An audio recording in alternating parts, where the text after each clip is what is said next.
Dracula by Bram Stoker. Jonathan Harker's Journal. 3rd May, Bistritz. Left Munich at 8:35 p.m. on 1st of May, arriving at Vienna early next morning. Should have arrived at 6:46, but train was an hour late. I find that this district is in the extreme east of the country, just on the borders of 3 states, Transylvania, Moldavia, and Bukovina, in the midst of the Carpathian Mountains, one of the wildest and least known portions of Europe. I was not able to light on any map or work giving the exact locality of the castle, but I found that Bistritz, the post town named by Count Dracula, is a fairly well-known place. Count Dracula had directed me to go to the Golden Krone Hotel, which I found to my great delight to be thoroughly old-fashioned, for of course I wanted to see all I could of the ways of the country.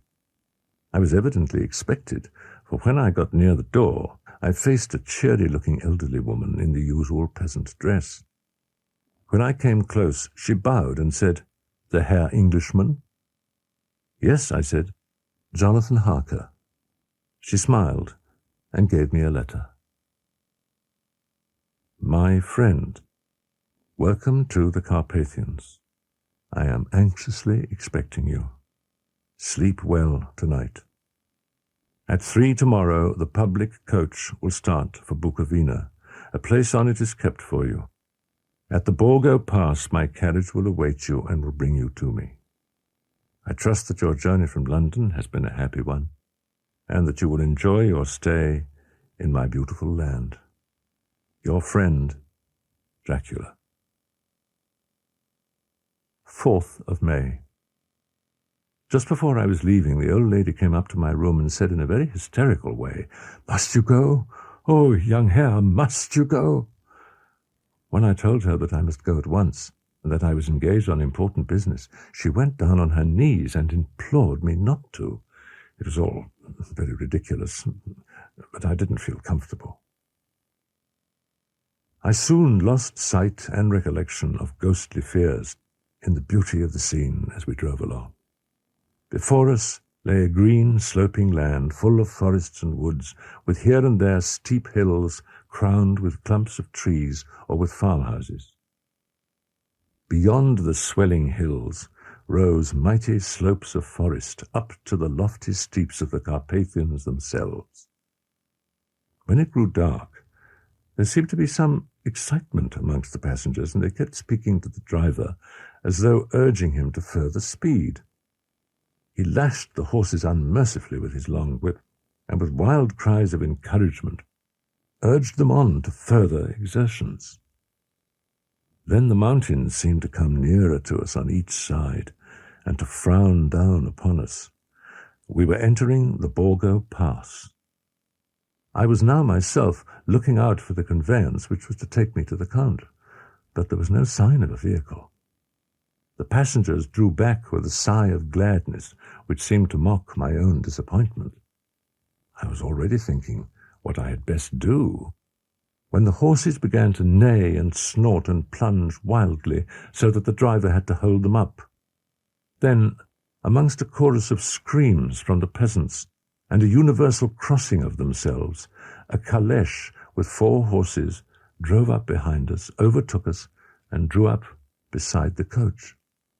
I could see from the flash of our lamps, as the rays fell on them, that the horses were coal-black and splendid animals.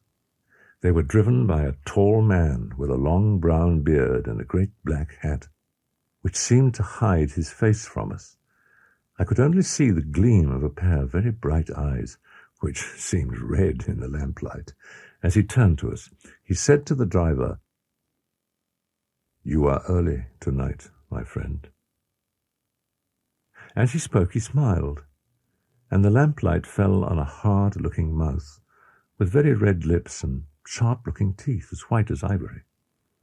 Then I descended from the side of the coach as the calèche was close alongside, the driver helping me with a hand which caught my arm in a grip of steel. His strength must have been prodigious. Without a word, he shook his reins, The horses turned, and we swept into the darkness of the pass. I felt a little strangely and not a little frightened. I think, had there been any alternative, I should have taken it, instead of prosecuting that unknown night journey. Then the moon, sailing through the black clouds, appeared behind the jagged crest of a beetling, pine-clad rock, and by its light I saw around us a ring of wolves, with white teeth and lolling red tongues, with long, sinewy limbs and shaggy hair. I called to the coachman and saw him stand in his seat. He swept his long arms as though brushing aside some impalpable obstacle. The wolves fell back, and back further still. Just then, a heavy cloud passed across the face of the moon, so that we were again in darkness. When I could see again, the wolves had disappeared. This was all so strange and uncanny that a dreadful fear came upon me, and I was afraid to speak or move. The time seemed interminable as we swept on our way, now in complete darkness. Suddenly, I became conscious of the fact that the driver was in the act of pulling up the horses in the courtyard of a vast, ruined castle, from whose tall black windows came no ray of light, and whose broken battlements showed a jagged line against the moonlit sky. When the caleche stopped, the driver jumped down and held out his hand to assist me to alight. Again, I could not but notice his prodigious strength. The driver jumped again into his seat and shook the reins. The horses started forward, and trap and all disappeared down one of the dark openings. I stood in silence where I was, for I did not know what to do. Suddenly I heard a heavy step approaching behind the great door, and saw through the chinks the gleam of a coming light. Then there was the sound of rattling chains and the clanking of massive bolts drawn back. A key was turned with a loud grating noise of long disuse, and the great door swung back. Within stood a tall old man, clean-shaven, save for a long white moustache, and clad in black from head to foot, without a single speck of colour about him anywhere. He held in his hand an antique silver lamp, throwing long, quivering shadows as it flickered in the draught of the open door. The old man motioned me in with his right hand with a courtly gesture, saying in excellent English, but with a strange intonation, "Welcome to my house. Enter freely, and of your own will." He made no motion of stepping to meet me, but stood like a statue, as though his gesture of welcome had fixed him into stone. The instant, however, that I had stepped over the threshold, he moved impulsively forward, and holding out his hand, grasped mine with a strength which made me wince, an effect which was not lessened by the fact that it seemed as cold as ice, more like the hand of a dead than a living man. Again he said, "Welcome to my house. Come freely, go safely, and leave something of the happiness you bring."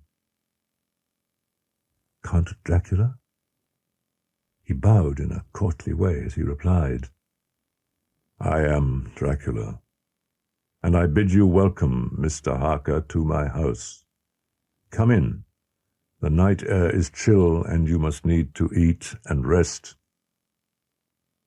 As he was speaking, he put the lamp on a bracket on the wall, and stepping out, took my luggage. He had carried it in before I could forestall him. He insisted on carrying my luggage along the passage, and then up a great winding stair, and along another great passage on whose stone floor our steps rang heavily. Passing through this, he opened another door, and motioned me to enter. It was a welcome sight, for here was a great bedroom, well lighted, and warmed with another log fire, which sent a hollow roar up the wide chimney. The Count himself left my luggage inside and withdrew, saying, before he closed the door, "You will need, after your journey, to refresh yourself. I trust you will find all you wish. When you are ready, come into the other room, where you will find your supper prepared." The light and warmth and the Count's courteous welcome seemed to have dissipated all my doubts and fears. So making a hasty toilet, I went into the other room. I found supper already laid out. My host, who stood on one side of the great fireplace, leaning against the stonework, made a graceful wave of his hand to the table and said, "I pray you, be seated and sup how you please. You will, I trust, excuse me that I do not join you, but I have dined already." The Count himself came forward and took off the cover of a dish, and I fell to at once on an excellent roast chicken. In time I had finished my supper, and by my host's desire had drawn up a chair by the fire and begun to smoke a cigar, which he offered me, at the same time excusing himself that he did not smoke. I had now an opportunity of observing him, and found him of a very marked physiognomy. His face was a very strong aquiline, with high bridge of the thin nose and peculiarly arched nostrils, with lofty domed forehead, and hair growing scantily round the temples, but profusely elsewhere. His eyebrows were very massive, almost meeting over the nose, and with bushy hair that seemed to curl in its own profusion. The mouth, so far as I could see it under the heavy moustache, was fixed and rather cruel-looking, with peculiarly sharp white teeth. These protruded over the lips, whose remarkable ruddiness showed astonishing vitality in a man of his years. For the rest, his ears were pale, and at the tops extremely pointed. The chin was broad and strong, and the cheeks firm, though thin. The general effect was one of extraordinary pallor. I noticed his hands as they lay on his knees in the firelight. Strange to say, there were hairs in the centre of the palm. The nails were long and fine and cut to a sharp point. As the Count leaned over me and his hands touched me, I could not repress a shudder. It may have been that his breath was rank, but a horrible feeling of nausea came over me, which, do what I would, I could not conceal. The Count, evidently noticing it, drew back with a grim sort of smile. We were both silent for a while, and as I looked towards the window, I saw the first dim streak of the coming dawn. Then he rose and said, "But you must be tired. Your bedroom is all ready, and tomorrow you shall sleep as late as you will. I have to be away till the afternoon, so sleep well and dream well."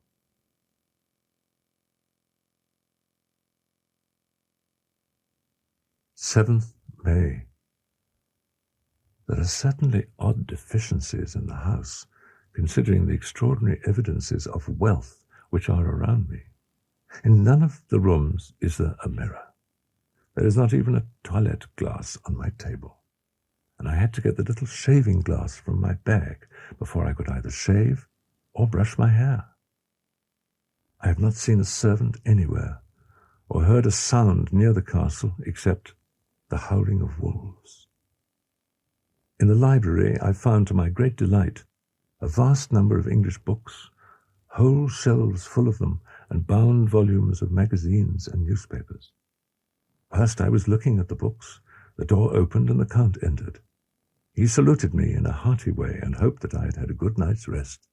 Then he went on, "I am glad you found your way in here, for I am sure there is much that will interest you.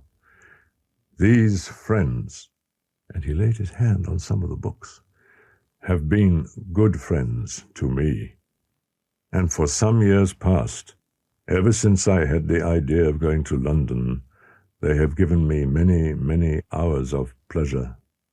Through them, I have come to know your great England, and to know her is to love her.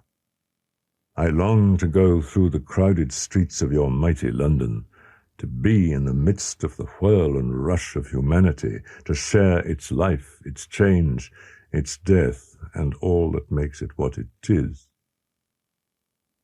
Come, he said at last, tell me of London, and of the house which you have procured for me. With an apology for my remissness, I went into my own room to get the papers from my bag. We went thoroughly into the business of the purchase of the estate at Purfleet. When I had told him the facts, and got his signature to the necessary papers, and had written a letter to my employer, Mr. Hawkins, he began to ask me how I had come across so suitable a place. I read to him the notes which I had made at the time, and which I inscribe here. The estate is called Carfax. The house is very large, and of all periods, back, I should say, to medieval times, for one part is of stone immensely thick, with only a few windows high up and heavily barred with iron. It looks like part of a keep, and is close to an old chapel or church. There are but few houses close at hand, one being a very large house, only recently formed into a private lunatic asylum. It is not, however, visible from the grounds.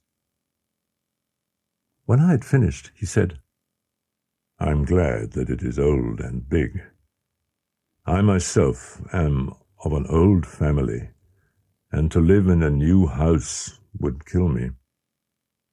A house cannot be made habitable in a day, and after all, how few days go to make up a century. I rejoice also that there is a chapel of old times. We Transylvanian nobles love not to think that our bones may be amongst the common dead. I seek not gaiety, nor mirth, nor the bright voluptuousness of much sunshine and sparkling waters which please the young and gay. I am no longer young, and my heart, through weary years of mourning over the dead, is not attuned to mirth. Moreover, the walls of my castle are broken, the shadows are many, and the wind breathes cold through the broken battlements and casements. I love the shade and the shadow, and would be alone with my thoughts when I may. 8th May. There is something so strange about this place and all in it that I cannot but feel uneasy. I wish I was safe out of it, or that I had never come. It may be that this strange night existence is telling on me, but would that that were all. I only slept a few hours when I went to bed, and feeling that I could not sleep any more, got up. I had hung my shaving glass by the window, and was just beginning to shave. Suddenly I felt a hand on my shoulder, and heard the Count's voice saying to me, "Good morning." I started, for it amazed me that I had not seen him, since the reflection of the glass covered the whole room behind me. In starting, I had cut myself slightly, but did not notice it at the moment. Having answered the Count's salutation, I turned to the glass again to see how I had been mistaken. This time there could be no error, for the man was close to me, and I could see him over my shoulder, but there was no reflection of him in the mirror. The whole room behind me was displayed, but there was no sign of a man in it, except myself. But at that instant I saw that the cut had bled a little, and the blood was trickling over my chin. I laid down the razor, turning as I did so. When the Count saw my face, his eyes blazed with a sort of demoniac fury, and he suddenly made a grab at my throat. I drew away, and his hand touched the string of beads which held the crucifix. It made an instant change in him, for the fury passed so quickly that I could hardly believe that it was ever there. "Take care," he said. "Take care how you cut yourself. It is more dangerous than you think in this country." Then, seizing the shaving glass, he went on, "And this is the wretched thing that has done the mischief. It is a foul bauble of man's vanity. Away with it!" And opening the heavy window with one wrench of his terrible hand, he flung out the glass, which was shattered into 1,000 pieces on the stones of the courtyard far below. Then he withdrew, without a word. After breakfast, I did a little exploring in the castle. I went out on the stairs and found a room looking towards the south. The view was magnificent.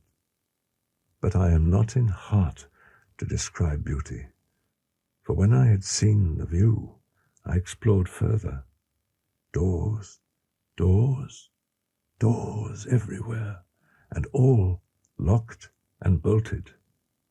In no place, save from the windows in the castle walls, is there an available exit.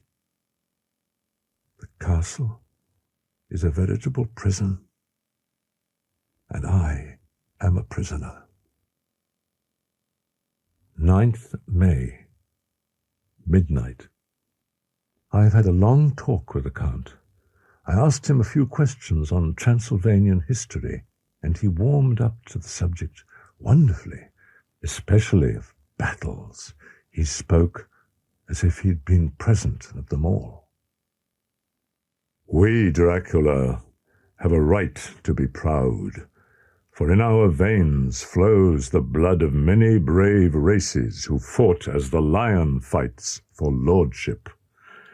Ah, young sir, the Dracula, their heart's blood, their brains, and their swords can boast a record that mushroom growths like the Habsburgs and the Romanovs can never reach. The warlike days are over. Blood is too precious a thing in these days of dishonorable peace, and the glories of the great races are as a tale that is told." It was by this time close on morning, and we went to bed.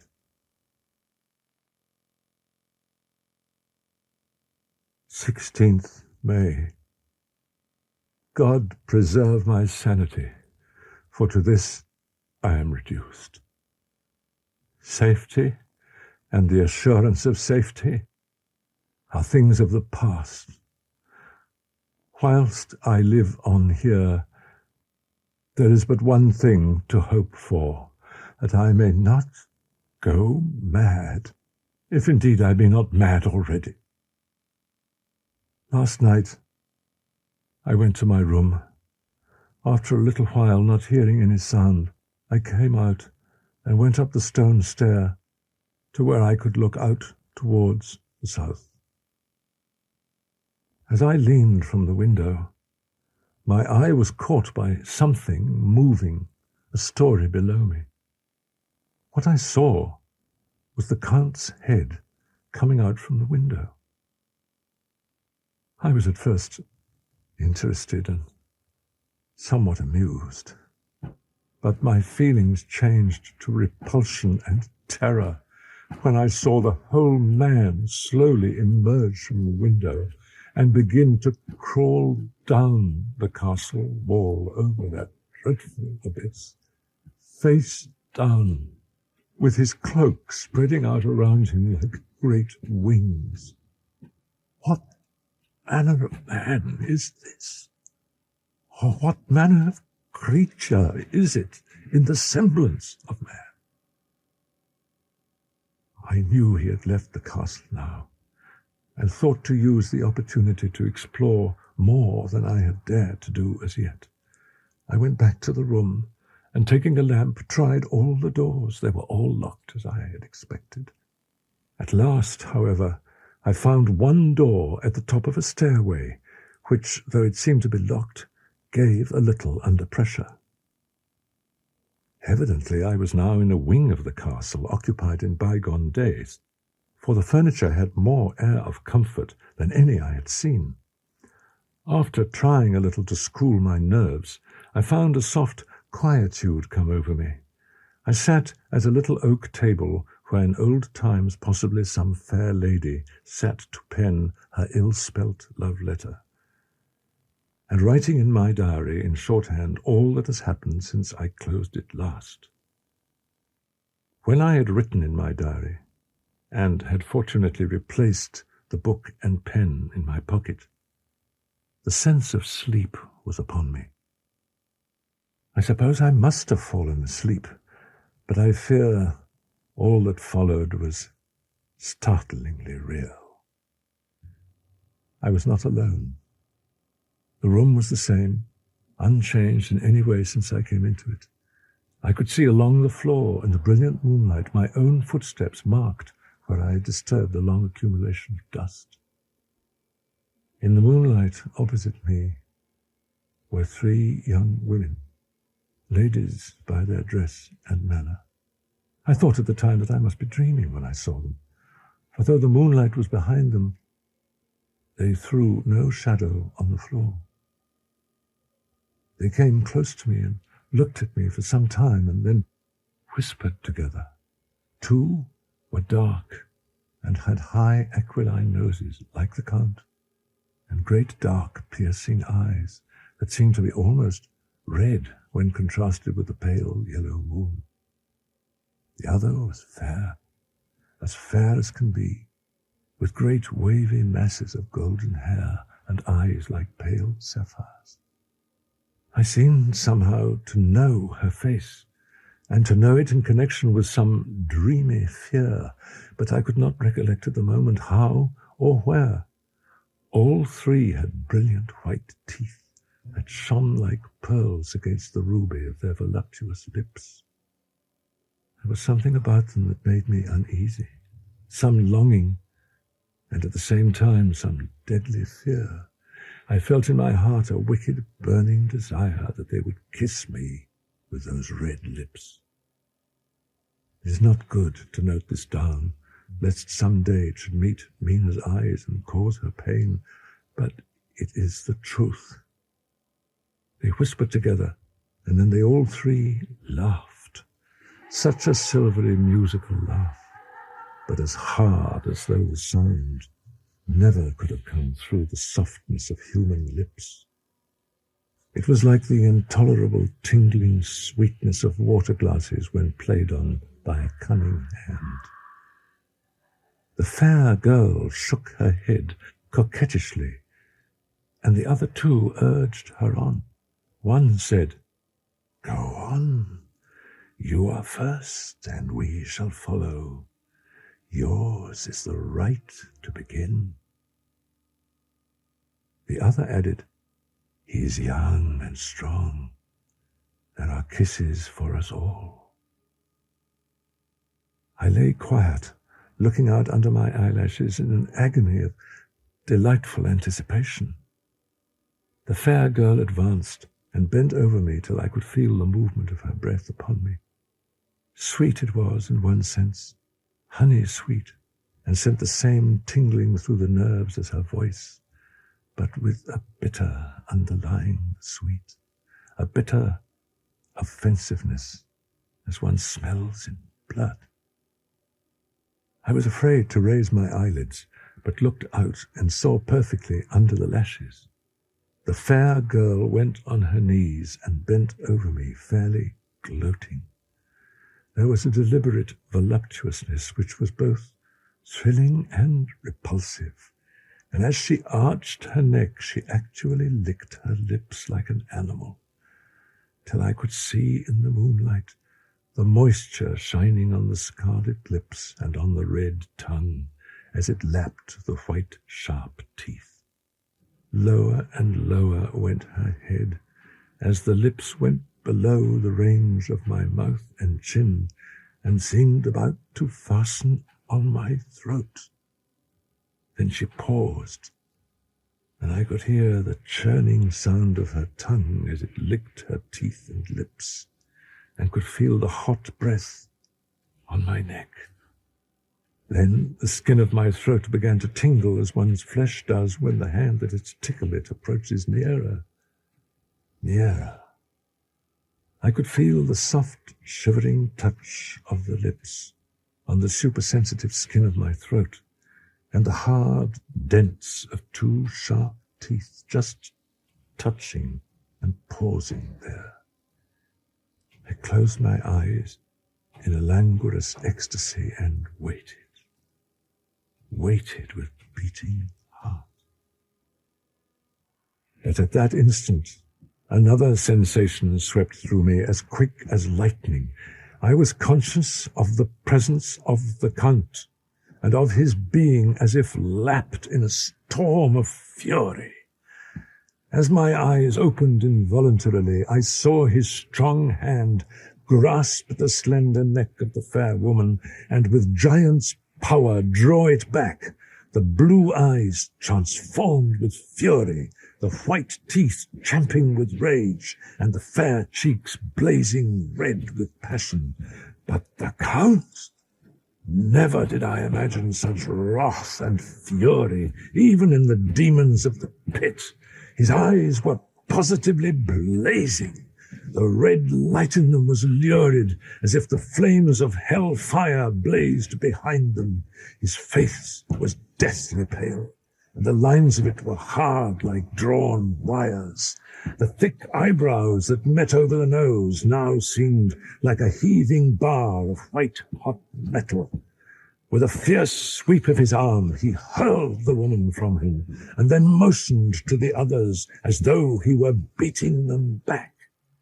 It was the same imperious gesture that I had seen used to the wolves. In a voice which, though low and almost a whisper, seemed to cut through the air and then ring around the room, he exclaimed, "How dare you touch him, any of you? How dare you cast eyes on him when I had forbidden it? Back, I tell you all.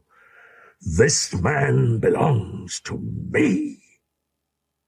I promise you that when I am done with him, you shall kiss him at your will. Now go, go.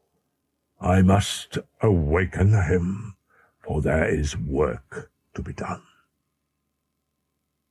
"Are we to have nothing tonight?"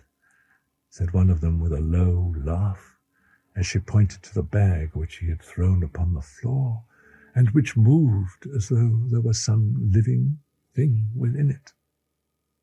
For answer, he nodded his head.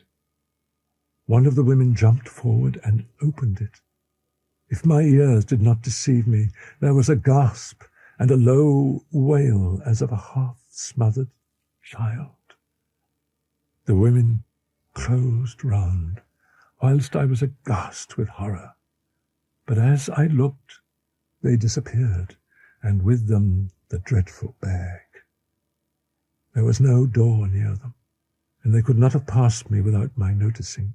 They simply seemed to fade into the rays of the moonlight and pass out through the window, for I could see outside the dim, shadowy forms for a moment before they entirely faded away. Then the horror overcame me, and I sank down unconscious.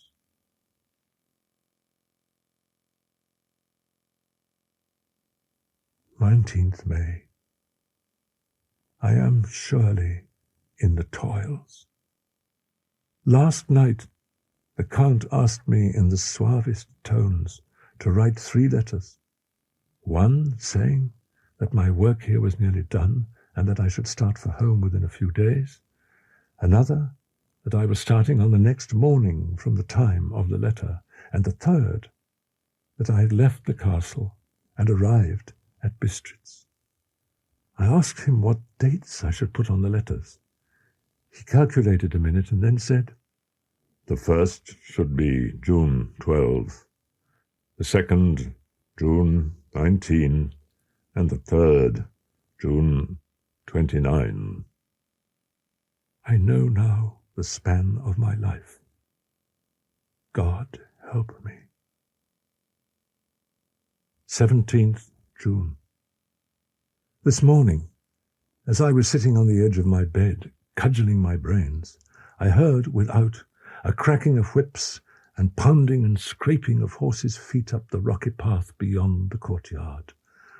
With joy I hurried to the window and saw drive into the yard 2 great lighter wagons, each drawn by 8 sturdy horses, and at the head of each pair a Slovak with his wide hat, great nail-studded belt, dirty sheepskin, and high boots. But no effort of mine, no piteous cry or agonized entreaty would make them even look at me. They resolutely turned away. The lighter wagons contained great square boxes with handles of thick rope.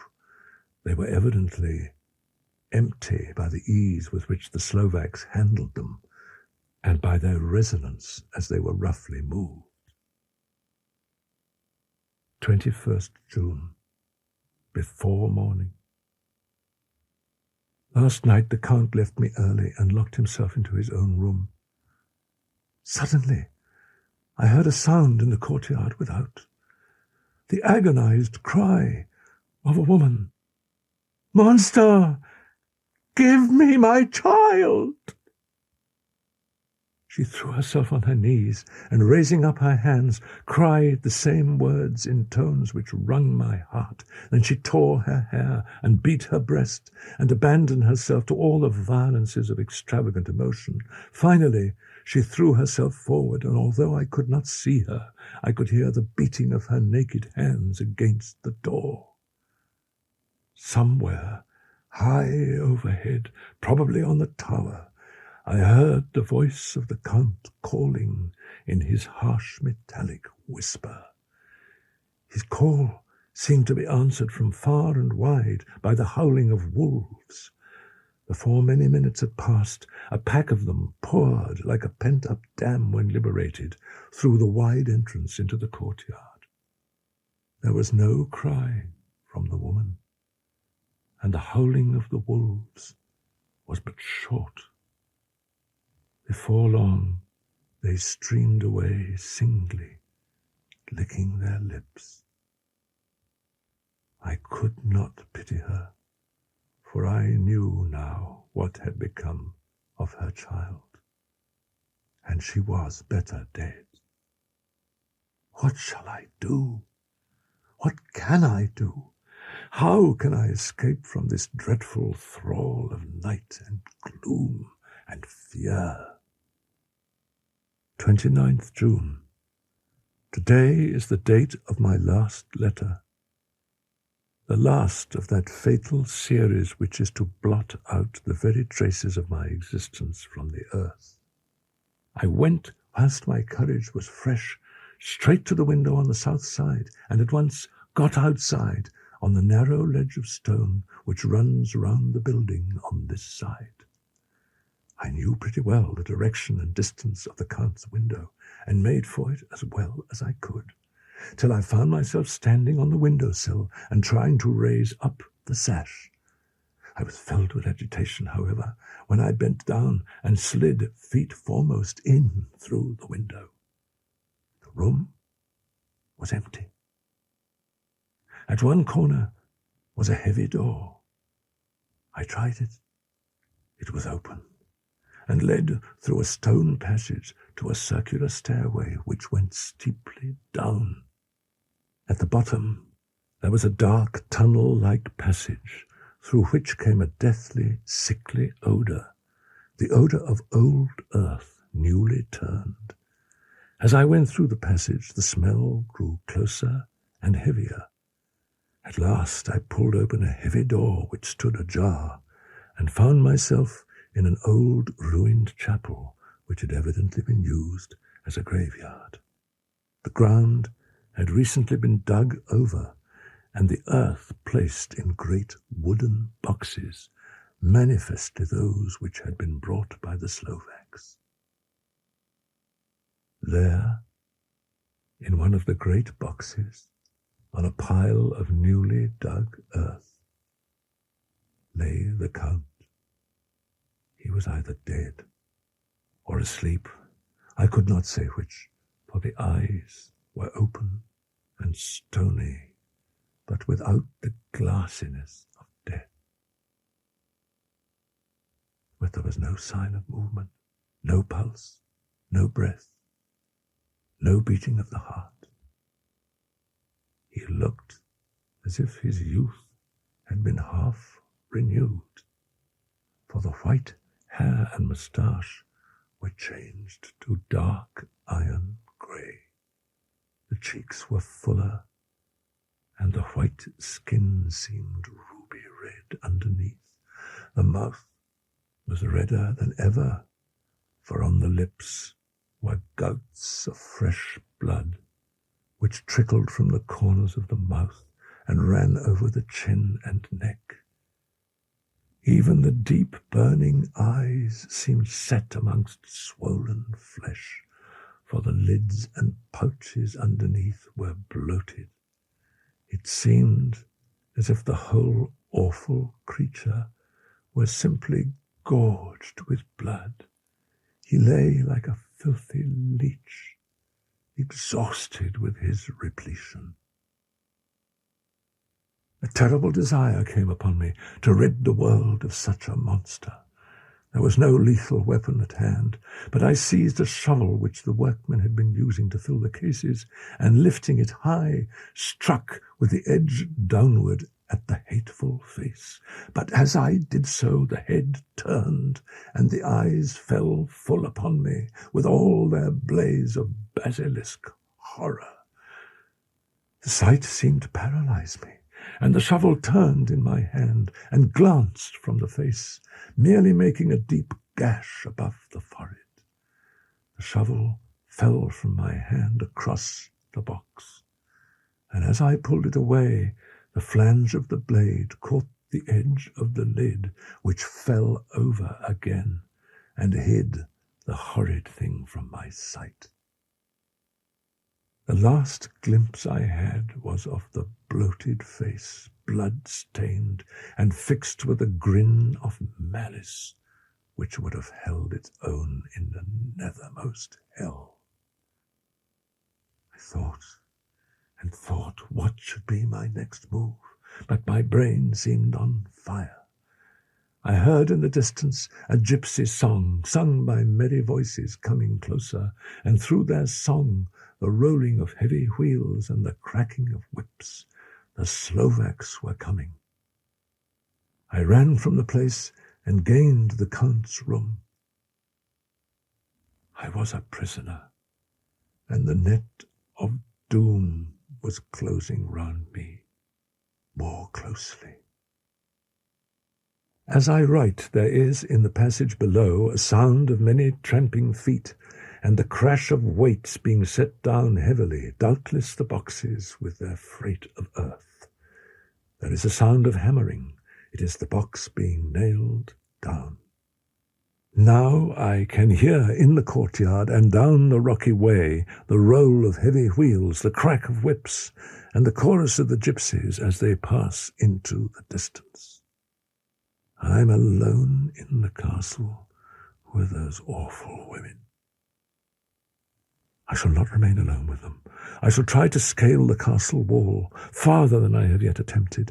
I may find a way from this dreadful place, and then away for home, away to the quickest and nearest train, away from this cursed spot, from this cursed land, where the devil and his children still walk with earthly feet.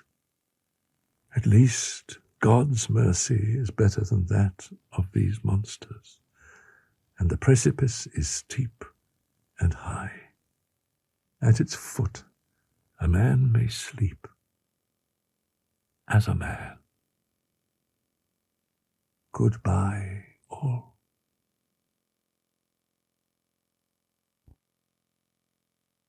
Mina Murray's Journal. 24th July, Whitby. Lucy met me at the station, looking sweeter and lovelier than ever, and we drove up to the house at the Crescent in which they have rooms. There Lucy and I sat a while, and it was all so beautiful before us that we took hands as we sat, and she told me all about her coming marriage. She said, "My dear Mina, it never rains but it pours. How true the old proverbs are. Here am I, who will be 20 in September, and yet I never had a proposal, and then in one day I had 3. Just fancy. I feel sorry, really, and truly sorry, for 2 of the poor fellows. Number 1 came just before lunch. I told you of him, Dr. John Seward, the lunatic asylum man. He is a doctor and really clever. Just fancy, he's only 9 and 20, and he has an immense lunatic asylum all under his own care. Well, my dear, number 2 came after lunch. Mr. Quincy P. Morris is an American from Texas, and he looks so young and so fresh that it seems almost impossible that he's been to so many places and has had such adventures. Oh, about number 3. I needn't tell you of number 3, need I? He is the Honourable Arthur Homewood, only son of Lord Godalming. He's coming up here very shortly, as soon as he can leave town, for his father's not very well. It was all so confused. It seemed only a moment from his coming into the room till both his arms were round me and he was kissing me. I'm very, very happy, and I don't know what I've done to deserve it. Lucy's excitement made me just a little heartsick, for I haven't heard from Jonathan for a whole month. 8th August. Lucy was very restless all night, and I too could not sleep. The storm was fearful, and as it boomed loudly among the chimney pots it made me shudder. When a sharp puff came, it seemed to be like a distant gun. Strangely enough, Lucy did not wake, but she got up twice and dressed herself. Fortunately, each time I awoke in time and managed to undress her without waking her and got her back to bed. I heard in the morning that a schooner was shipwrecked in the harbour, pitching herself up on the sand heap by the East Pier. And, strangest of all, the very instant the shore was touched, an immense dog sprang up on deck from below, as if shot up by the concussion, and running forward, jumped from the bow onto the sand. Making straight for the steep cliff, it disappeared in the darkness. It turns out that the schooner is a Russian from Varna, and is called the Demeter. She is almost entirely in ballast of silver sand, with only a small amount of cargo, a number of great wooden boxes filled with mould. 11th August, 3 a.m. I'm too agitated to sleep. We've had such an adventure, such an agonizing experience. I fell asleep as soon as I had closed my diary. Suddenly I became broad awake and sat up with a horrible sense of fear upon me. Lucy's bed was empty. I feared to wake her mother, who has been more than usually ill lately, so threw on some clothes and got ready to look for her. At the edge of the west cliff above the pier, I looked across the harbour to the east cliff, in the hope, or fear, I don't know which, of seeing Lucy. My expectation was not disappointed, for there, on our favourite seat, the silver light of the moon struck a half-reclining figure, snowy white. But it seemed to me as though something dark stood behind the seat, where the white figure shone, bent over it. What it was, whether man or beast, I could not tell. When I got almost to the top, I could see the seat and the white figure, for I was now close enough to distinguish it, even through the spells of shadow. There was undoubtedly something long and black, bending over the half-reclining white figure. I called in fright, "Lucy! Lucy!" And something raised a head, and from where I was I could see a white face and red, gleaming eyes. Lucy did not answer, and I ran on to the entrance of the churchyard. As I entered, the church was between me and the seat, and for a minute or so I lost sight of her. When I came in view again, I could see Lucy half reclining with her head lying over the back of the seat. She was quite alone, and there was not a sign of any living thing about. When I bent over her, I could see that she was still asleep. Her lips were parted, and she was breathing, not softly as usual with her, but in long, heavy gasps, as though striving to get her lungs full at every breath. As I came close, she put up her hand in her sleep and pulled the collar of her nightdress close round her throat. Whilst she did so, there came a little shudder through her, as though she felt the cold. She trembled a little and clung to me. When I told her to come at once with me home, she rose without a word, with the obedience of a child. Fortune favoured us, and we got home without meeting a soul. When we got in and had said a prayer of thankfulness together, I tucked her into bed. 19th August. Joy, joy, joy. Although not all joy. At last, news of Jonathan. The dear fellow has been ill. That is why he didn't write. I'm not afraid to think it or to say it, now that I know. Letter Sister Agatha, Hospital of St. Joseph and St. Mary, Budapest, to Miss Wilhelmina Murray, 12th August. Dear Madam, I write by desire of Mr. Jonathan Harker, who is himself not strong enough to write, though progressing well, thanks to God and St. Joseph and St. Mary. He has been under our care for nearly 6 weeks, suffering from a violent brain fever. He wishes me to convey his love, and he has told me all about you, and that you are shortly to be his wife. All blessings to you both.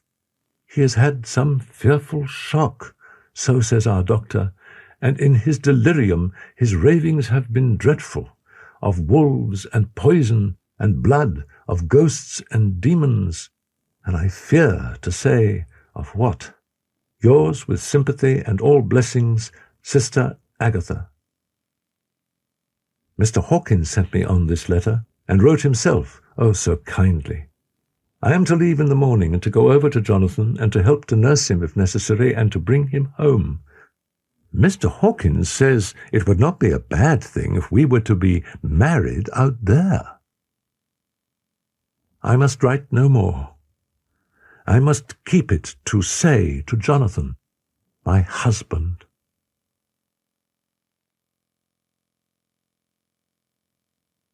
Dr. Seward's diary, kept in phonograph. 10th August. Ebb tide in appetite today. Cannot eat, cannot rest, so diary instead. Since my rebuff by Lucy, I have a sort of empty feeling. Nothing in the world seems of sufficient importance to be worth the doing. As I knew that the only cure for this sort of thing was work, I went down amongst the patients. I picked out one who has afforded me a study of much interest. He is so quaint in his ideas and so unlike the normal lunatic that I have determined to understand him as well as I can.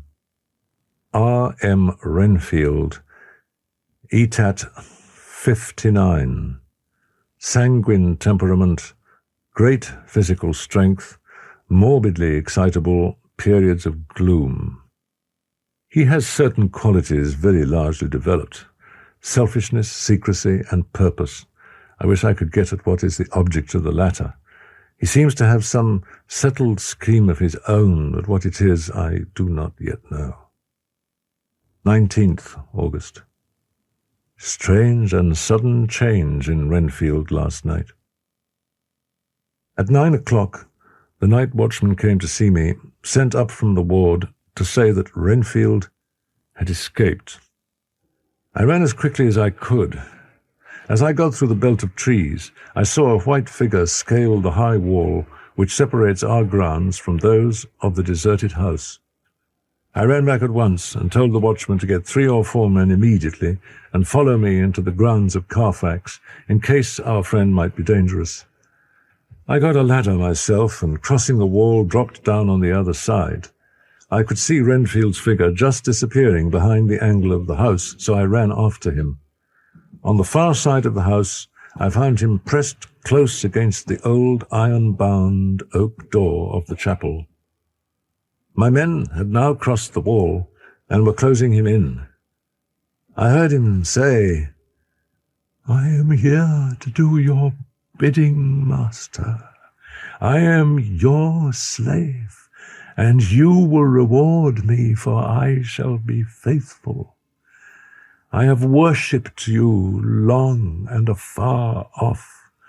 Now that you are near, I await your commands, and you will not pass me by, will you, dear master, in your distribution of good things?" As we were holding him, a strange thing happened. He suddenly redoubled his efforts, and then, as suddenly, grew calm. I looked round instinctively, but could see nothing. Then I caught the patient's eye and followed it, but could trace nothing as it looked into the moonlit sky except a big bat, which was flapping its silent and ghostly way to the west. Bats usually wheel and flit about, but this one seemed to go straight on, as if it knew where it was bound for, or had some intention of its own. The patient grew calmer every instant, and presently said, "You needn't tie me. I shall go quietly." Without trouble, we came back to the house. I feel there is something ominous in his calm, and I shall not forget this night. 31st August. Arthur Homewood writes to me that Lucy is ill and asks me to attend her. Arthur himself is summoned to see his father, who is apparently very sick. Letter from Dr. Seward to Arthur Homewood, 2nd September. My dear old fellow, with regard to Miss Westenra's health, I hasten to let you know at once that in my opinion there is not any functional disturbance or any malady that I know of. At the same time, I am not by any means satisfied with her appearance. I could easily see that she is somewhat bloodless, but I could not see the usual anemic signs. In other physical matters I was quite satisfied that there is no need for anxiety. But as there must be a cause somewhere, I have come to the conclusion that it must be something mental. She complains of difficulty in breathing satisfactorily at times, and of heavy lethargic sleep with dreams that frighten her, but regarding which she can remember nothing. I am in doubt, and so have done the best thing I know of. I have written to my old friend and master, Professor Van Helsing of Amsterdam, who knows as much about obscure diseases as anyone in the world. Mrs. Westenra was naturally anxious concerning Lucy, and I told her that my old master, Van Helsing, the great specialist, was coming to stay with me, and that I would put her in his charge, conjointly with myself. So now we can come and go without alarming her unduly. If any need, I shall write, so that if you do not hear from me, take it for granted that I am simply waiting for news. In haste, yours ever, John Seward. Dr. Seward's Diary. 7th September. The first thing Van Helsing said to me when we met at Liverpool Street was, "Have you said anything to our young friend, the lover of her?" "No," I said. When I described Lucy's symptoms, he looked very grave, but said nothing. When we were shown in, Mrs. Westenra met us. She was alarmed, but not nearly so much as I expected to find her. Van Helsing and I were shown up to Lucy's room. If I was shocked when I saw her yesterday, I was horrified when I saw her today. She was ghastly, chalkily pale. The red seemed to have gone even from her lips and gums, and the bones of her face stood out prominently. Her breathing was painful to see or hear. Van Helsing's face grew set as marble, and his eyebrows converged till they almost touched over his nose. Lucy lay motionless and didn't seem to have strength to speak, so for a while we were all silent. Then Van Helsing beckoned to me, and we went gently out of the room. "My God," he said, "this is dreadful. There is no time to be lost. She will die for sheer want of blood to keep the heart's action as it should be. There must be transfusion of blood at once. Is it you or me?" "I am younger and stronger, Professor. It must be me." "Then get ready at once. I will bring up my bag. I am prepared." I went downstairs with him, and as we reached the hall, the maid had just opened the door, and Arthur was stepping quickly in. He rushed up to me, saying in an eager whisper, "Jack, I was so anxious. I read between the lines of your letter, and I've been in an agony. The dad was better, so I ran down here to see for myself. Is not that gentleman Dr. Van Helsing? I'm so grateful to you, sir, for coming." Van Helsing said to him gravely as he held out his hand, "Sir, you have come in time. You are the lover of our dear miss. She is bad, very, very bad. You are to help her. You can do more than any that live, and your courage is your best help." "What can I do?" asked Arthur hoarsely. "Tell me, and I shall do it. My life is hers, and I would give the last drop of blood in my body for her." We all went up to Lucy's room. Arthur, by direction, remained outside. Lucy turned her head and looked at us, but said nothing. She was not asleep, but she was simply too weak to make the effort. Her eyes spoke to us, that was all. Van Helsing took some things from his bag and laid them on a little table, out of sight, then gave her a narcotic, and she fell into a deep sleep. Then, with swiftness but with absolute method, Van Helsing performed the operation. As the transfusion went on, something like life seemed to come back to poor Lucy's cheeks, and through Arthur's growing pallor, the joy of his face seemed absolutely to shine. After a bit, I began to grow anxious, for the loss of blood was telling on Arthur, strong man as he was. It gave me an idea of what a terrible strain Lucy's system must have undergone, that what weakened Arthur only partially restored her. But the professor's face was set, and he stood watch in hand, and with his eyes fixed now on the patient and now on Arthur, I could hear my own heart beat. Presently, he said in a soft voice, "It is enough. You attend him, I will look to her." And as he had now finished his operation, he adjusted the pillow to the patient's head. As he did so, the narrow black velvet band, which she seemed always to wear round her throat, buckled with an old diamond buckle which her lover had given her, was dragged a little up and showed a red mark on her throat. Arthur didn't notice it, but I could hear the deep hiss of indrawn breath, which is one of Van Helsing's ways of betraying emotion. I asked the professor in a whisper, "What do you make of that mark on her throat?" "What do you make of it?" "I have not seen it yet," I answered, and then and there proceeded to loose the band. Just over the external jugular vein, there were 2 punctures, not large, but not wholesome-looking. There was no sign of disease, but the edges were white and worn-looking. It at once occurred to me that this wound, or whatever it was, might be the means of that manifest loss of blood, but I abandoned the idea as soon as formed, for such a thing could not be. The whole bed would have been drenched to a scarlet with the blood which the girl must have lost to leave such a pallor as she had before the transfusion. "Well?" said Van Helsing. "Well," said I can make nothing of it." The professor stood up. "I must go back to Amsterdam tonight," he said. "There are books and things there which I want. You must remain here all the night, and you must not let your sight pass from her. I shall be back as soon as possible, and then we may begin." "May begin?" I said. "What on earth do you mean?" "We shall see," he answered as he hurried out. 12th September. With regard to patient Renfield, he has had another outbreak which might have had a dreadful ending, but which, as it fortunately happened, was unattended with any unhappy results. This afternoon, a carrier's cart with 2 men made a call at the empty house whose grounds abut on ours, the house to which the patient ran away. Half an hour later, Renfield broke out through the window of his room and was running down the avenue. I called to the attendants to follow me, and I ran after him, for I feared he was intent on some mischief. My fear was justified when I saw the same cart which had passed before coming down the road, having on it some great wooden boxes. The men were wiping their foreheads and were flushed in the face, as if with violent exercise.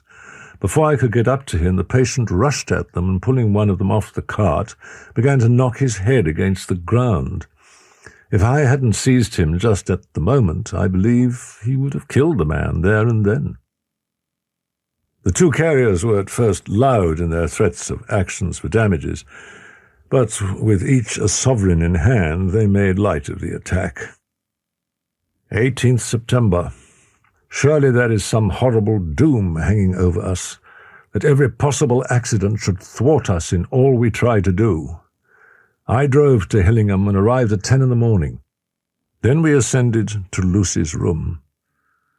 For an instant or two, we paused at the door to listen, but there was no sound that we could hear. With white faces and trembling hands, we opened the door gently and entered the room. How shall I describe what we saw?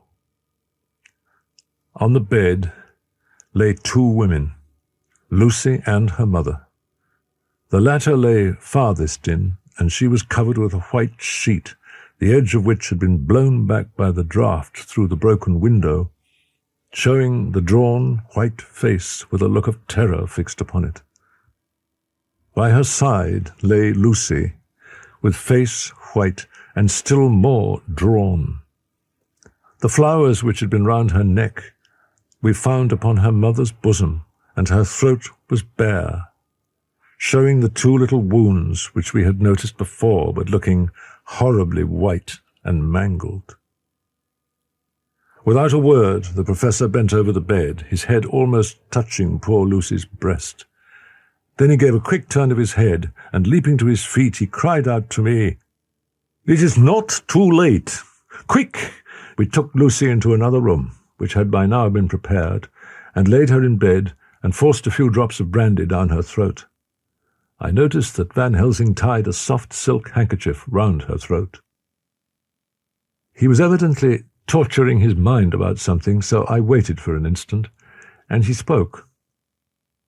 "We must have another transfusion of blood, and that soon. What are we to do for someone who will open his veins for her?" "What's the matter with me, anyhow?" The voice came from the sofa across the room, and its tones brought relief and joy to my heart, for they were those of Quincy Morris. Van Helsing started angrily at the first sound, but his face softened and a glad look came into his eyes as I cried out, "Quincy Morris!" and rushed towards him with outstretched hands. "I think I came just in the nick of time. You know you only have to tell me what to do."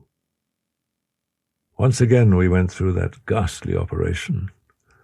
I have not the heart to go through with the details.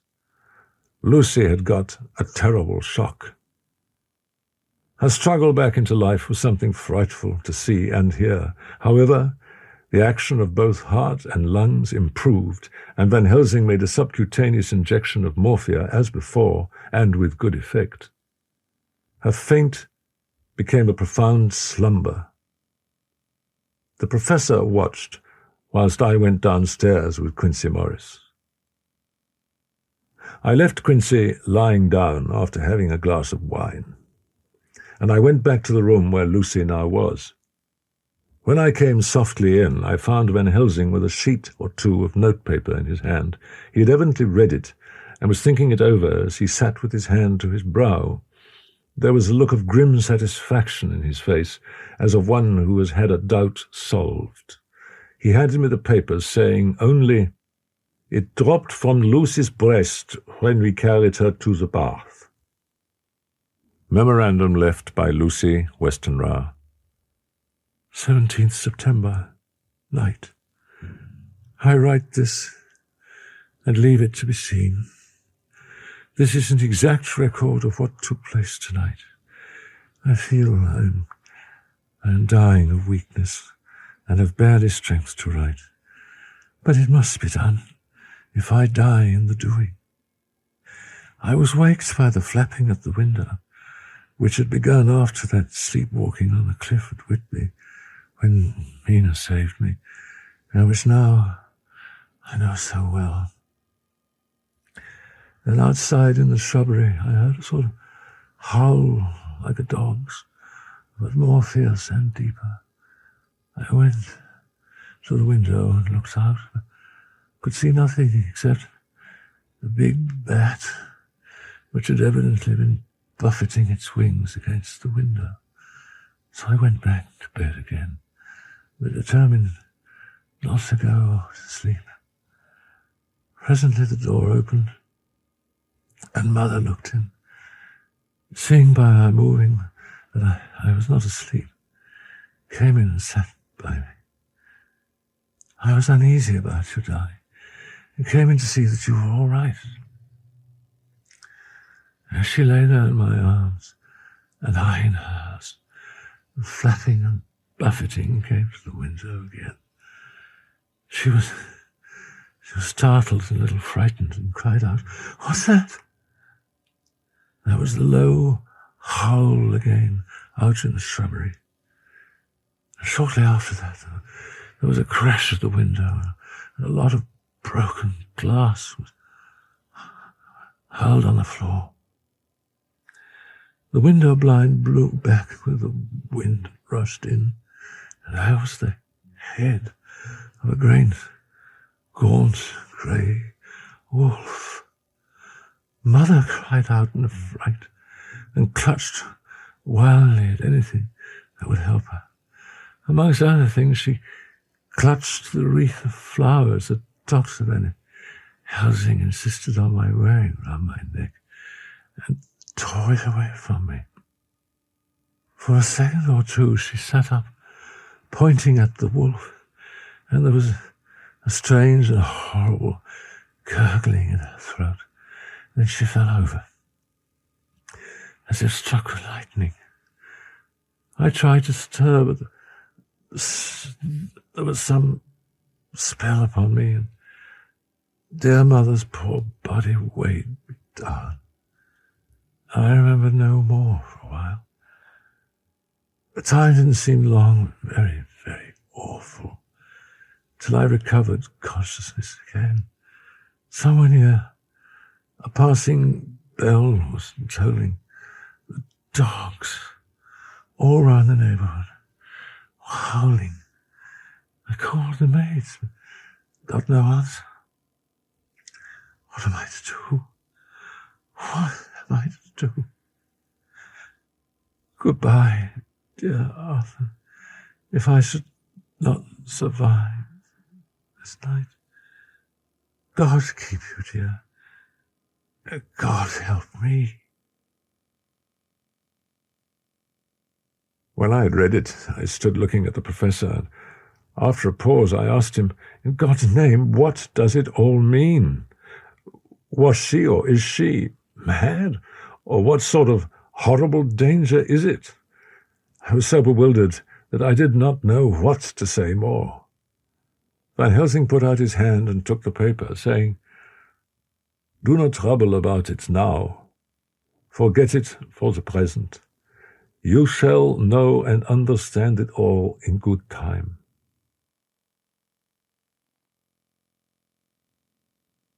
When she woke late in the afternoon, Lucy was very low in thought and spirit, and wept silently and weakly for a long time. In the afternoon she asked for Arthur, and we telegraphed for him. We told her that either or both of us would now remain with her all the time, and that seemed to comfort her. 19th September. Only resolution and habit can let me make an entry tonight. I am too miserable, too low-spirited, too sick of the world and all in it, including life itself. At 6 o'clock, Van Helsing came to relieve me. Arthur had then fallen into a doze, and he mercifully let him sleep on. When he saw Lucy's face, he bent down and, with his face almost touching Lucy's, examined her carefully. He removed the flowers and lifted the silk handkerchief from her throat. As he did so, he started back, and I could hear his "Mein Gott!" as it was smothered in his throat. I bent over and looked too, and as I noticed, some queer chill came over me. The wounds on the throat had absolutely disappeared. For fully 5 minutes, Van Helsing stood looking at her with his face at its sternest. Then he turned to me and said calmly, "She is dying. It will not be long now. It will be much difference, mark me, whether she dies conscious or in her sleep. Wake that poor boy, and let him come and see the last. He trusts us, and we have promised him." I went to the dining room and waked him. When we came into the room, she opened her eyes, and seeing him, whispered softly, "Arthur, oh my love, I am so glad you've come." And then, insensibly, there came the strange change which I had noticed in the night. Her breathing grew stertorous, the mouth opened, and the pale gums, drawn back, made the teeth look longer and sharper than ever. In a sort of sleep-waking, vague, unconscious way, she opened her eyes, which were now dull and hard at once, and said in a soft, voluptuous voice, such as I had never heard from her lips, "Arthur, oh my love, I am so glad you have come. Kiss me." Arthur bent eagerly over to kiss her, but at that instant Van Helsing, who, like me, had been startled by her voice, swooped upon him and, catching him by the neck with both hands, dragged him back with a fury of strength which I never thought he could have possessed, and actually hurled him almost across the room. "Not for your life," he said. "Not for your living soul and hers." And he stood between them like a lion at bay. Arthur was so taken aback that he did not for a moment know what to do or say, and before any impulse of violence could seize him, he realized the place and the occasion, and he stood silent, waiting. I kept my eyes fixed on Lucy, as did Van Helsing, and we saw a spasm as of rage flit like a shadow over her face, the sharp teeth champed together. Then her eyes closed, and she breathed heavily. Very shortly after, she opened her eyes in all their softness, and putting out her poor, pale, thin hand, took Van Helsing's great brown one. Drawing it to her, she kissed it. "My true friend," she said in a faint voice, but with untellable pathos. "My true friend, and his. Oh, guard him, and give him peace." "I swear it," said he solemnly, kneeling beside her and holding up his hand as one who registers an oath. Then he turned to Arthur and said to him, "Come, my child, take her hand in yours, and kiss her on the forehead, and only once." Their eyes met instead of their lips, and so they parted. Lucy's eyes closed, and Van Helsing, who had been watching closely, took Arthur's arm and drew him away. And then Lucy's breathing became stertorous again, and all at once it ceased. "It is all over," said Van Helsing. "She is dead." I took Arthur by the arm and led him away to the drawing-room, where he sat down and covered his face with his hands, sobbing in a way that nearly broke me down to see. I went back to the room, stood beside Van Helsing, and said, "Well, poor girl, there is peace for her at last. It is the end." He turned to me and said with grave solemnity, "Not so, alas, not so. It is only the beginning." When I asked him what he meant, he only shook his head and answered, "We can do nothing as yet. Wait and see." Mina Harker's Journal. 22nd September. A sad homecoming in every way. Jonathan still pale and dizzy under a slight relapse of his malady. And now a telegram from Dr. Van Helsing, whoever he may be. "You will be grieved to hear that Mrs. Westenra died 5 days ago, and that Lucy died the day before yesterday. They were both buried today." Oh, what a wealth of sorrow in a few words. Van Helsing said that he had read my letters to poor Lucy, and is coming to see me at once. Dr. Seward's Diary, 27th September. Today, Van Helsing almost bounded into the room at about 5:30 o'clock and thrust last night's Westminster Gazette into my hand. "What do you think of that?" he asked as he stood back and folded his arms. I looked over the paper, for I really did not know what he meant, but he took it from me and pointed out a paragraph about children being decoyed away at Hampstead. It did not convey much to me until I reached a passage where it described small punctured wounds on their throats. An idea struck me, and I looked up. "Well," he said, "it is like poor Lucy's. And what do you make of it?"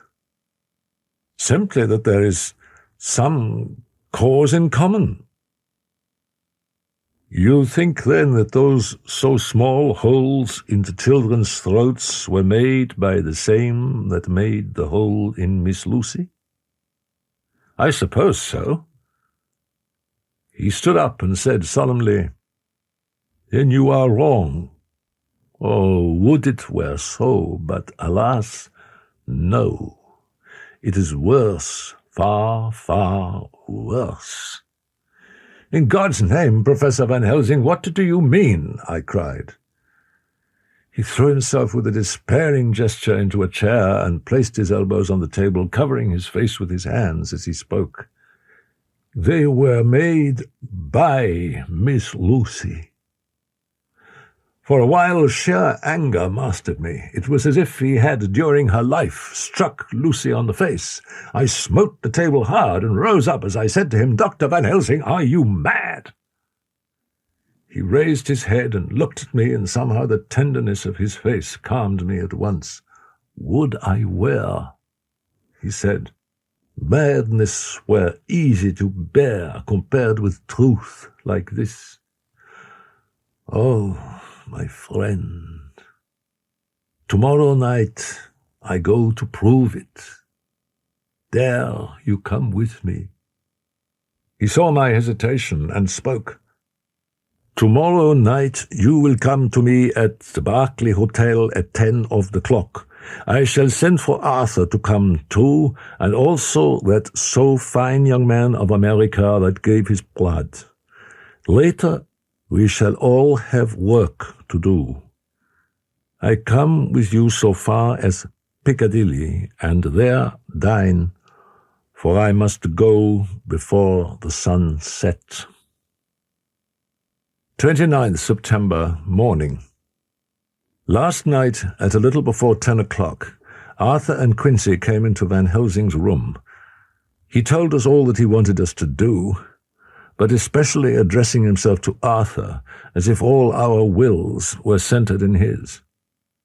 He began by saying that he hoped we would all come with him too, for, he said, there is a grave duty to be done there. You were doubtless surprised at my letter? This query was directly addressed to Arthur. I was. It rather upset me for a bit. There's been so much trouble around my house of late that I could do without any more. Van Helsing continued, I want your permission to do what I think good this night. I want you to come with me and to come in secret to the churchyard where poor Lucy is buried. Arthur asked, And when there? To enter the tomb. Arthur stood up. Professor, are you in earnest, or is it some monstrous joke? Oh, pardon me, I see that you are in earnest. He sat down again, but I could see that he sat firmly and proudly as one who is on his dignity. There was silence until he asked again, And when in the tomb? To open the coffin. Arthur looked up with set, white face and said, Take care, sir, take care. After a pause, Van Helsing went on, evidently with an effort. Miss Lucy is dead, is it not so? Yes. Then there can be no wrong to her. But if she be not dead— Arthur jumped to his feet. Good God, he cried, what do you mean? Has there been any mistake? Has she been buried alive? He groaned in anguish that not even hope would soften. I did not say that she was alive, my child. I did not think it. I go no further than to say that she might be undead. Undead? Not alive? What do you mean? Is this all a nightmare, or what is it? I beseech you, do not go forth in anger with me. In the long life of acts which were often not pleasant to do and which sometimes did wring my heart, I have never had so heavy a task as now. He said this with a very grave, sweet pride, and Arthur was much affected by it. He took the old man's hand and said in a broken voice, Oh, it is hard to think of it, and I cannot understand, but at least I will go with you and wait.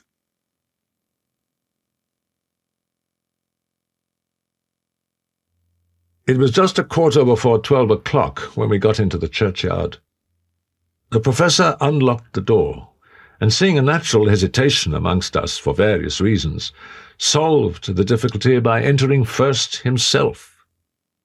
The rest of us followed, and he closed the door. He then lit a dark lantern and went about his work systematically, holding his lamp so that he could read the coffin plates. He made assurance of Lucy's coffin. Another search in his bag, and he took out a turn-screw. What are you going to do? I asked. To open the coffin.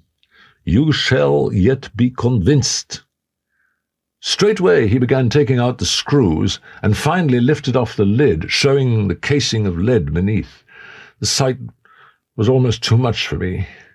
It seemed to be as much an affront to the dead as it would have been to have stripped off her clothing in her sleep whilst living.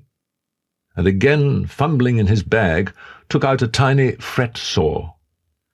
Striking the turn-screw through the lead with a swift downward stab which made me wince, he made a small hole, which was, however, big enough to admit the point of the saw. I had expected a rush of gas from the weak old corpse. We doctors, who have had to study our dangers, have to become accustomed to such things, and I drew back towards the door. But the professor never stopped for a moment. He sawed down a couple of feet along one side of the lead coffin, and then across and down the other side. Van Helsing forced back the leaden flange, and we all looked in, and recoiled. The coffin was empty. So far there is much that is strange. Wait you with me outside, unseen and unheard, and things much stranger are yet to be. So, here he shut the dark slide of his lantern, now to the outside. He opened the door, and we filed out, he coming last and locking the door behind him. First he took from his bag a mass of what looked like thin, wafer-like biscuit, which was carefully rolled up in a white napkin. Next he took out a double handful of some whitish stuff like dough or putty. He crumbled the wafer up fine and worked it into the mass between his hands. This he then took, and rolling it into thin strips, began to lay them into the crevices between the door and its setting in the tomb. I was somewhat puzzled at this, and being close, asked him what it was that he was doing. Arthur and Quincy drew near also, as they too were curious. He answered, "I am closing the tomb so that the undead may not enter." "And is that stuff you've put there going to do it?" asked Quincy. "Great Scott, is this a game?" "It is." "What is that which you are using?" This time the question was by Arthur. Van Helsing reverently lifted his hat as he answered, "The host. I brought it from Amsterdam. I have an indulgence." In respectful silence we took the places assigned to us, close round the tomb, but hidden from the sight of anyone approaching. There was a long spell of silence, a big aching void, and then from the professor a keen "Sst."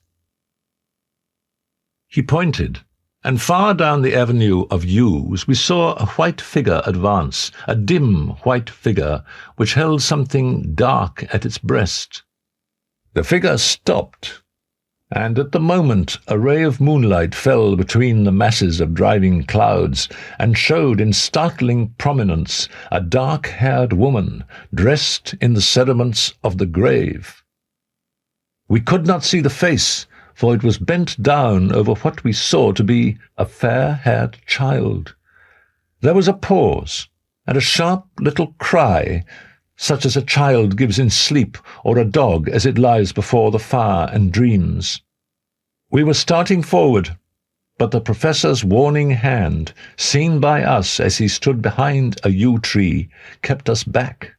And then as we looked, the white figure moved forward again. It was now near enough for us to see clearly, and the moonlight still held. My own heart grew cold as ice, and I could hear the gasp of Arthur as we recognized the features of Lucy Westenra. Lucy Westenra, but yet how changed! The sweetness was turned to adamantine, heartless cruelty, and the purity to voluptuous wantonness. Van Helsing stepped out, and obedient to his gesture, we all advanced too, the four of us ranged in a line before the door of the tomb. Van Helsing raised his lantern and drew the slide. By the concentrated light that fell on Lucy's face, we could see that the lips were crimson with fresh blood, and that the stream had trickled over her chin and stained the purity of her lawn death robe. We shuddered with horror. I could see by the tremulous light that even Van Helsing's iron nerve had failed. Arthur was next to me, and if I had not seized his arm and held him up, he would have fallen. When Lucy— I call the thing that was before us Lucy because it bore her shape— saw us, she drew back with an angry snarl, such as a cat gives when taken unawares. Then her eyes ranged over us. Lucy's eyes in form and colour, but Lucy's eyes unclean and full of hell fire instead of the pure, gentle orbs we knew.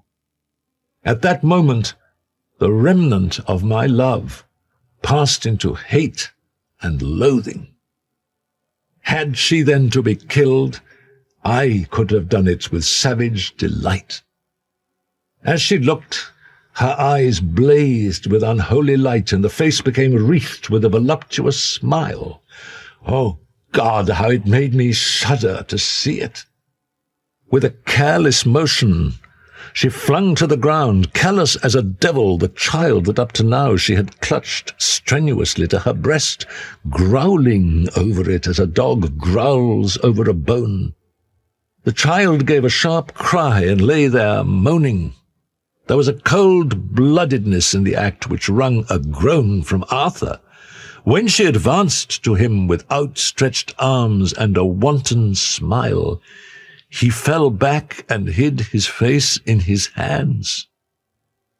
She still advanced, however, and with a languorous, voluptuous grace said, "Come to me, Arthur. Leave these others and come to me. My arms are hungry for you. Come, and we can rest together. Come, my husband, come." There was something diabolically sweet in her tones, something of the tingling of glass when struck, which rang through the brains even of us who heard the words addressed to another. As for Arthur, he seemed under a spell. Moving his hands from his face, he opened wide his arms. She was leaping for them when Van Helsing sprang forward and held between them his little golden crucifix. She recoiled from it, and with a suddenly distorted face full of rage, dashed past him as if to enter the tomb. When within a foot or two of the door, however, she stopped as if arrested by some irresistible force. Then she turned, and her face was shown in the clear burst of moonlight, and by the lamp, which had now no quiver from Van Helsing's iron nerves. Never did I see such baffled malice on a face, and never, I trust, shall such ever be seen again by mortal eyes. The beautiful colour became livid. The eyes seemed to throw out sparks of hell fire. The brows were wrinkled, as though the folds of the flesh were the coils of Medusa's snakes, and the lovely blood-stained mouth grew to an open square, as in the passion masks of the Greeks and Japanese. If ever a face meant death, if looks could kill, we saw it at that moment. And so, for full half a minute, which seemed an eternity, she remained between the lifted crucifix and the sacred closing of her means of entry. Van Helsing broke the silence by asking Arthur, "Answer me, O my friend, am I to proceed in my work?" Arthur threw himself on his knees and hid his face in his hands as he answered, "Do as you will, friend, do as you will. There can be no horror like this, ever any more." And he groaned in spirit. Quincy and I simultaneously moved towards him and took his arms. We could hear the click of the closing lantern as Van Helsing held it down. Coming close to the tomb, he began to remove from the chinks some of the sacred emblem which he had placed there. We all looked on in horrified amazement as we saw, when he stood back, the woman with a corporeal body as real at the moment as our own pass in through the interstice where scarce a knife blade could have gone. We silently, and as if by ordered intention, followed the professor. He unlocked the door, and we entered, closing it behind us. When he again lifted the lid off Lucy's coffin, we all looked, Arthur trembling like an aspen, and saw that the body lay there in all its death beauty. But there was no love in my own heart, nothing but loathing for the foul thing which had taken Lucy's shape without her soul. I could see even Arthur's face grow hard as he looked.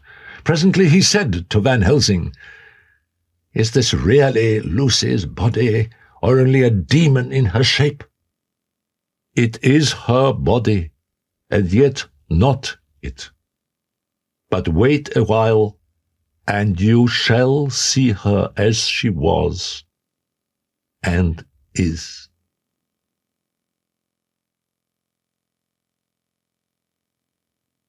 She seemed like a nightmare of Lucy as she lay there.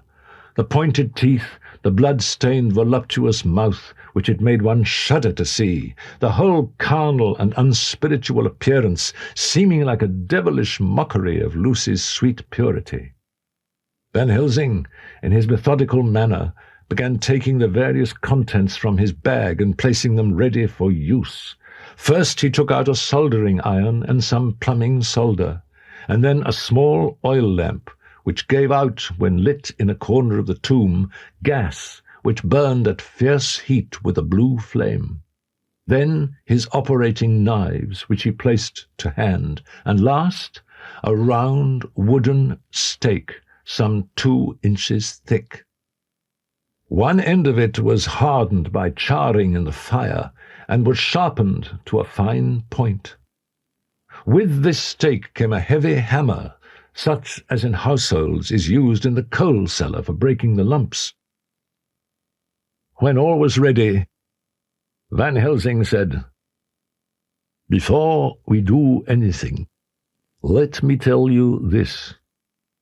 It is out of the lore and experience of the ancients, and of all those who have studied the powers of the undead. They cannot die, but must go on age after age, adding new victims and multiplying the evils of the world. For all that die from the preying of the undead become themselves undead.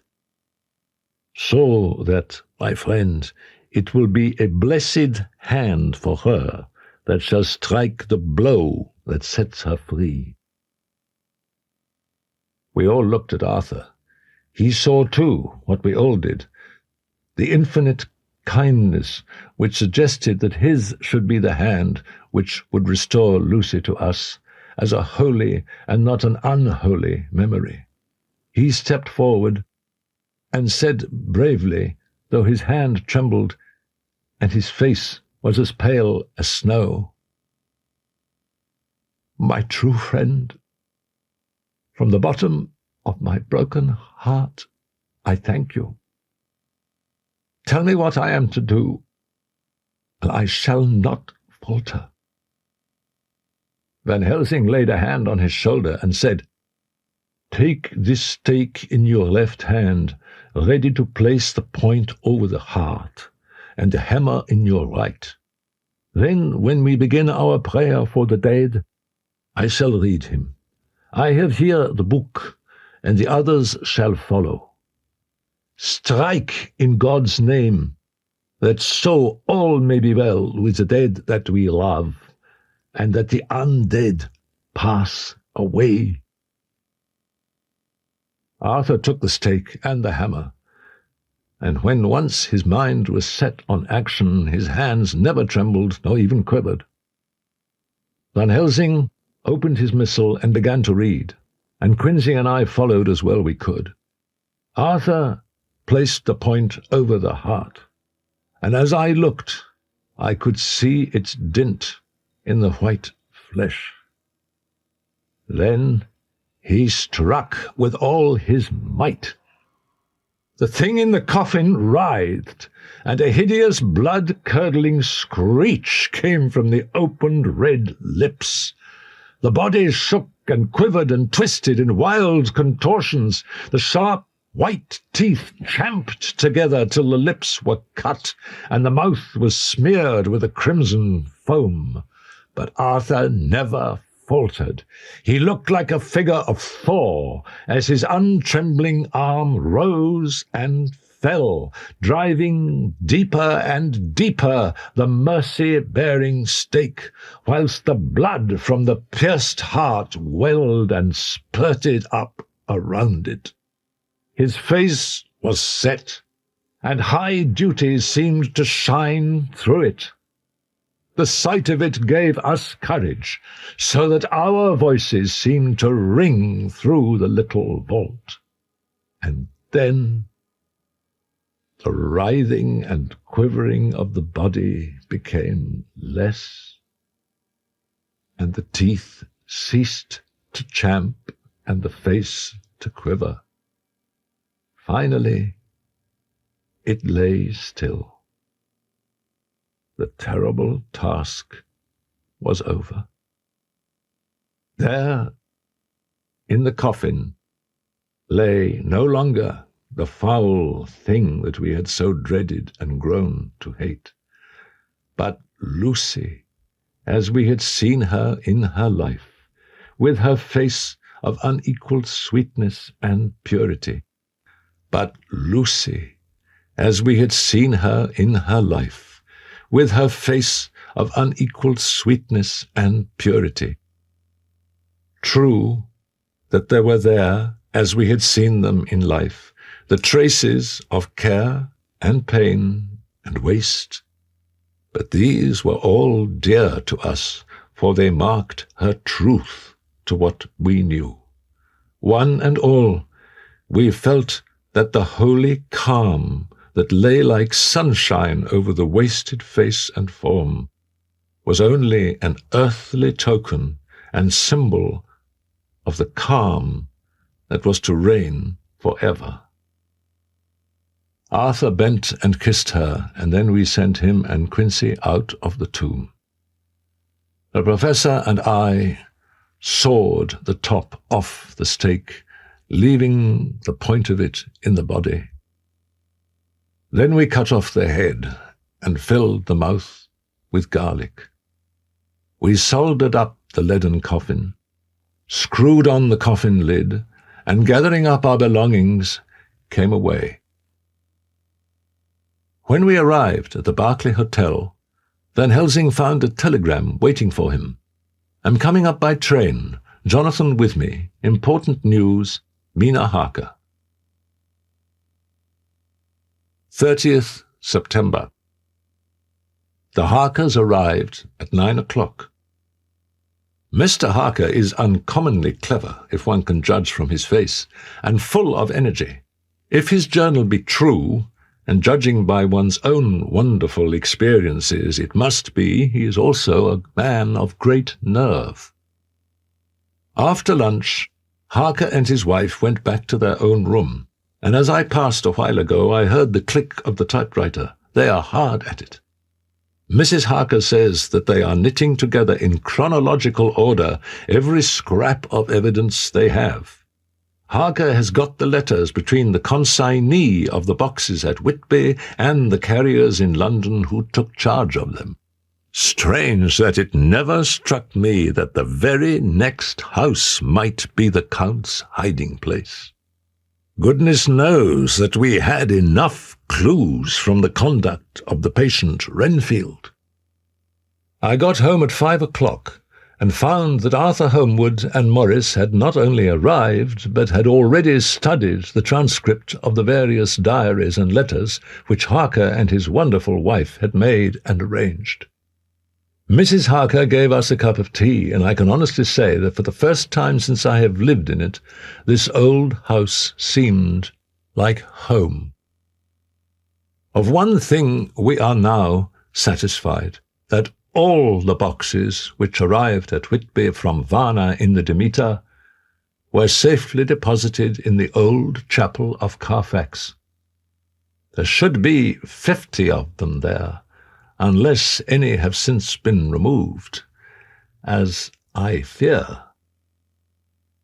I went to the station to meet Van Helsing. As I drove to the house, I told him of what had passed, and what we had found in his absence, that the house which Dracula had bought was the very next one to my own. He was amazed, and a great concern seemed to come on him. "Oh, that we had known it before," he said, "for then we might have reached him in time to save poor Lucy." Then he fell into a silence that lasted till we entered my own gateway. Mina Harker's Journal. 30th September. When we met in Dr. Seward's study 2 hours after dinner, which had been at 6 o'clock, we unconsciously formed a sort of board or committee. The professor began to speak. "There are such beings as vampires. Some of us have evidence that they exist. This vampire which is amongst us is of himself so strong in person as 20 men. He is of cunning more than mortal, for his cunning be the growth of ages. He have still the aids of necromancy, the divination by the dead. He is brute and more than brute. He is devil in callous, and the heart of him is not. He can, within limitations, appear at will, when and where, and in any of the forms that are to him. He can, within his range, direct the elements, the storm, the fog, the thunder. He can transform himself to wolf. He can be as bat. He can come in mist which he creates. He come on moonlight rays as elemental dust. He becomes so small. We ourselves saw Miss Lucy, ere she was at peace, slip through a hairbreadth space at the tomb door. He can see in the dark. No small power, this, in a world which is one half shut from the light. Ah, but hear me through. He can do all these things, yet he is not free. He cannot go where he lists. He who is not of nature has yet to obey some of nature's laws. Why? We know not.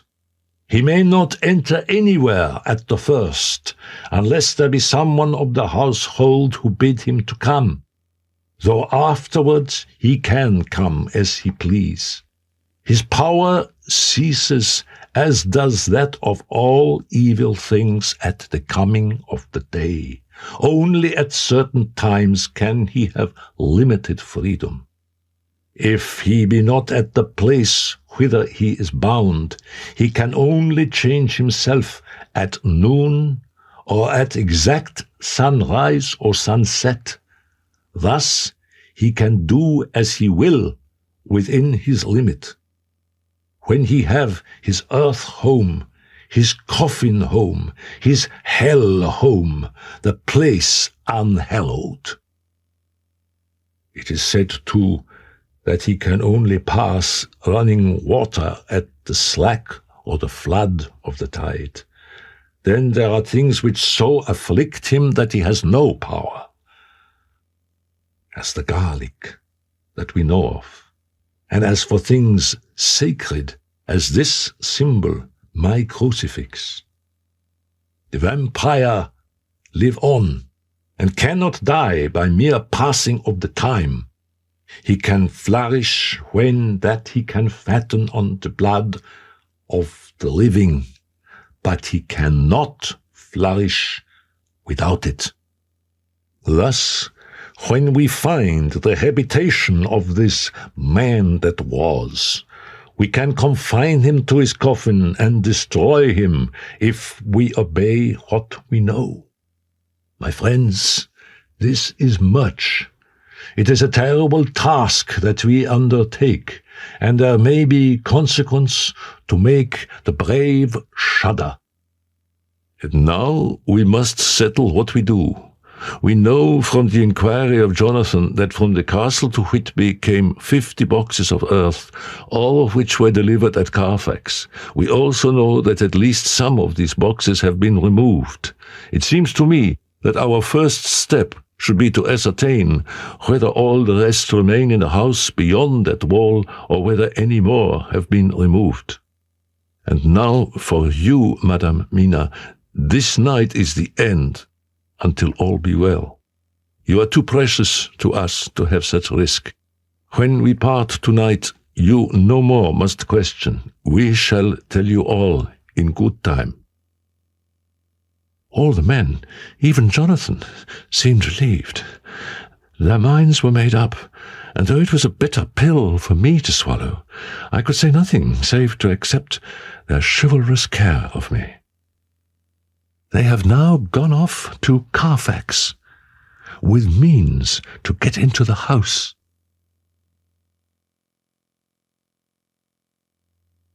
Dr. Seward's Diary, 1st October, 7 a.m. Last night we took our way to the old house, taking care to keep in the shadows of the trees on the lawn when the moonlight shone out. When we got to the porch, the professor tried one of 2 skeleton keys, his mechanical dexterity as a surgeon standing him in good stead. Presently he got one to suit. After a little play back and forward, the bolt yielded, and with a rusty clang shot back. We pressed on the door. The rusty hinges creaked, and it slowly opened. The professor was the first to move forward, and stepped into the open door. "In manus tuas, Domine," he said, crossing himself as he passed over the threshold. We closed the door behind us. Then we all lit our lamps and proceeded on our search. October 2nd. Today we had agreed that I should look up Thomas Snelling. He was the carter who took away the boxes from Carfax when Renfield attacked him. I drove to Walworth and found Mr. Snelling at home. He told me that he had made 2 journeys between Carfax and a house in Piccadilly, and had taken from this house to the latter 21 boxes. So having paid my friend for the exact address, I returned home. When I told the others of my findings, Van Helsing said, "This has been a great day's work. Doubtless we are on the track of the missing boxes. If we find them all in that house, then our work is near the end. But if there be some missing, we must search until we find them. Then shall we make our final coup and hunt the wretch to his real death." 3rd October. Let me put down with exactness all that happened as well as I can remember it. Not a detail that I can recall must be forgotten. In all calmness, I must proceed. This evening, the attendant came bursting into my room and told me that Renfield had somehow met with some accident. When I came to Renfield's room, I found him lying on the floor on his left side in a glittering pool of blood. And within a very few minutes the professor appeared, and we went into a strict examination of the patient. The professor thought a moment and said, "We must reduce the pressure and get back to normal conditions as far as can be. We must trephine at once, or it may be too late." "I'll be quiet, Doctor. Tell them to take off the straight waistcoat. I've had a terrible dream, and it has left me so weak that I cannot move." I said in a quiet, grave tone, "Tell us your dream, Mr. Renfield." As he heard my voice, he looked at me piercingly with an agonized confusion which I will never forget, and said, "I must not deceive myself. It was no dream, but all a grim reality. I am dying. I feel that I have but a few minutes, and then I must go back to death, or worse. I have something that I must say before I die, or before my poor crushed brain dies anyhow." His hand came out and met mine and gripped it hard. I nodded slightly, and Renfield proceeded. "He came up to the window in the mist, as I had seen him often before, but he was solid then, not a ghost, and his eyes were fierce, like a man's when angry. Before I knew what I was doing, I found myself opening the sash and saying to him, "Come in, Lord and Master." He slid into the room through the sash, though it was only open an inch wide. He sneered at me, and his white face looked out of the mist with his red eyes gleaming, and he went on as though he owned the whole place, and I was no one. He didn't even smell the same as he went by me. I thought that somehow Mrs. Harker had come into the room. The professor started and quivered. His face, however, grew grimmer and sterner still. Renfield went on without noticing. It made me mad to know that he had been taking the life out of her.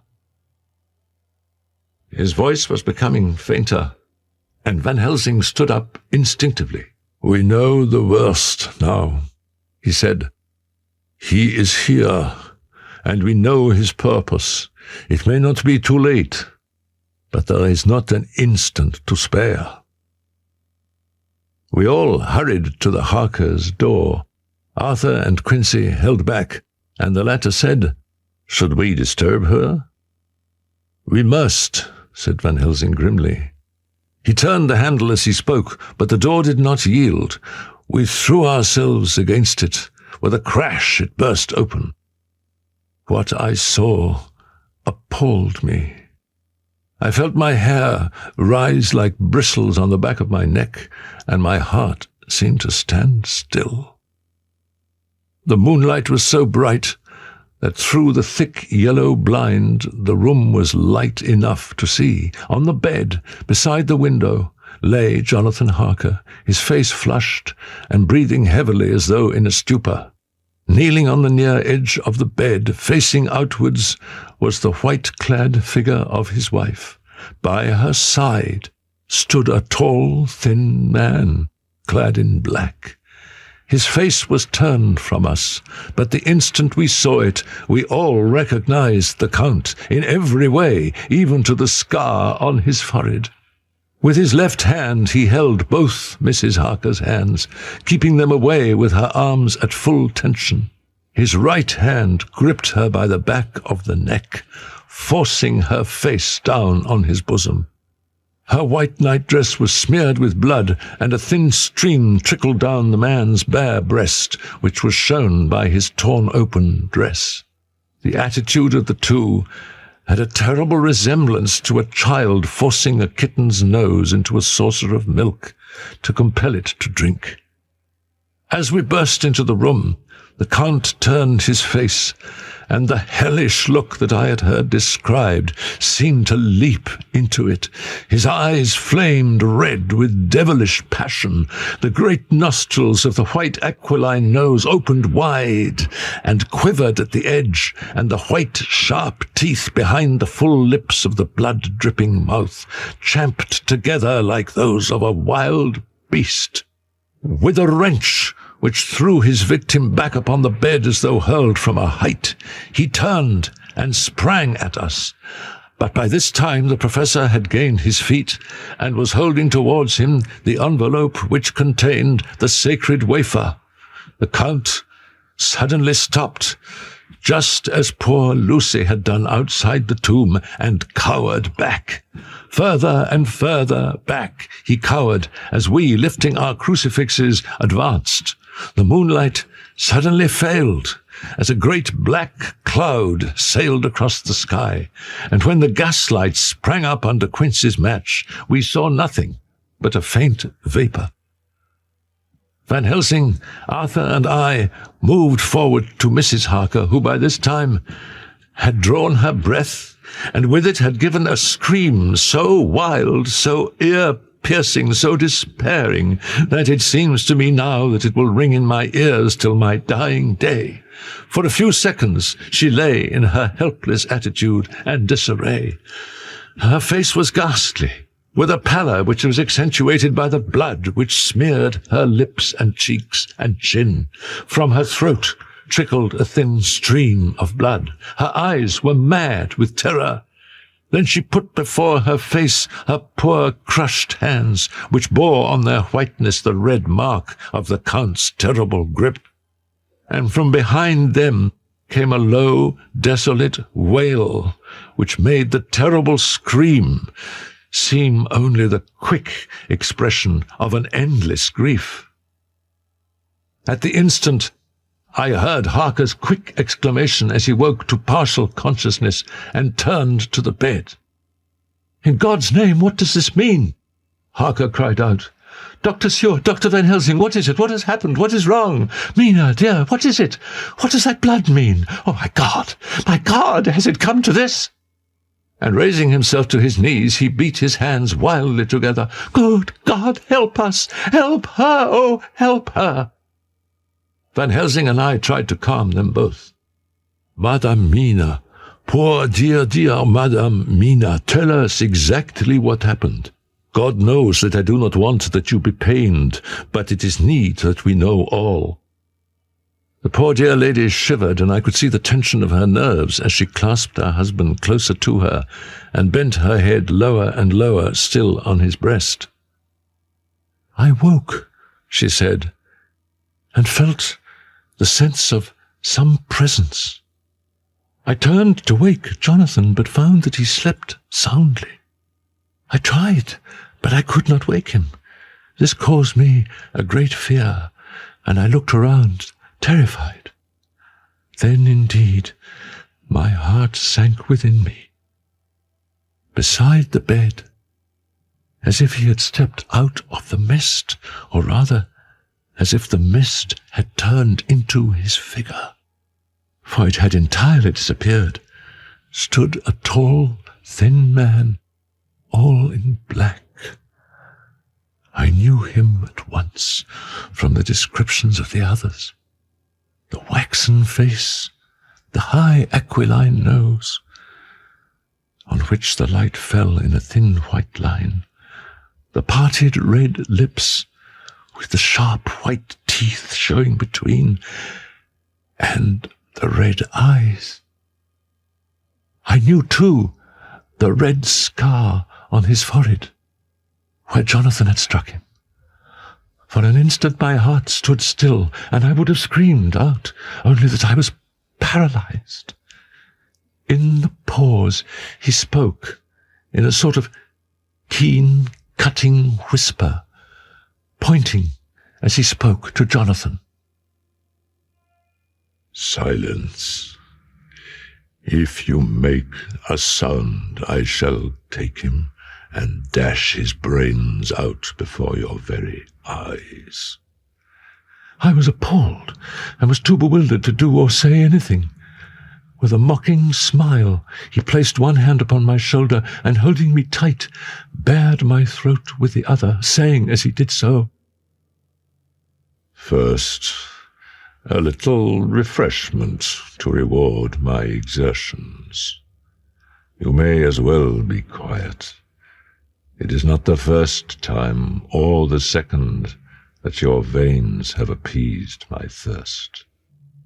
I was bewildered, and strangely enough, I did not want to hinder him. I suppose it is a part of the horrible curse that this happens when his touch is on his victim. And oh, my God, pity me. He placed his reeking lips upon my throat. Her husband groaned again. She clasped his hand harder and looked at him pityingly as if he was the injured one, and went on. I felt my strength fading away, and I was in a half swoon. How long this terrible thing lasted I know not, but it seemed that a long time must have passed before he took his awful, foul, sneering mouth away. I saw it drip with the fresh blood.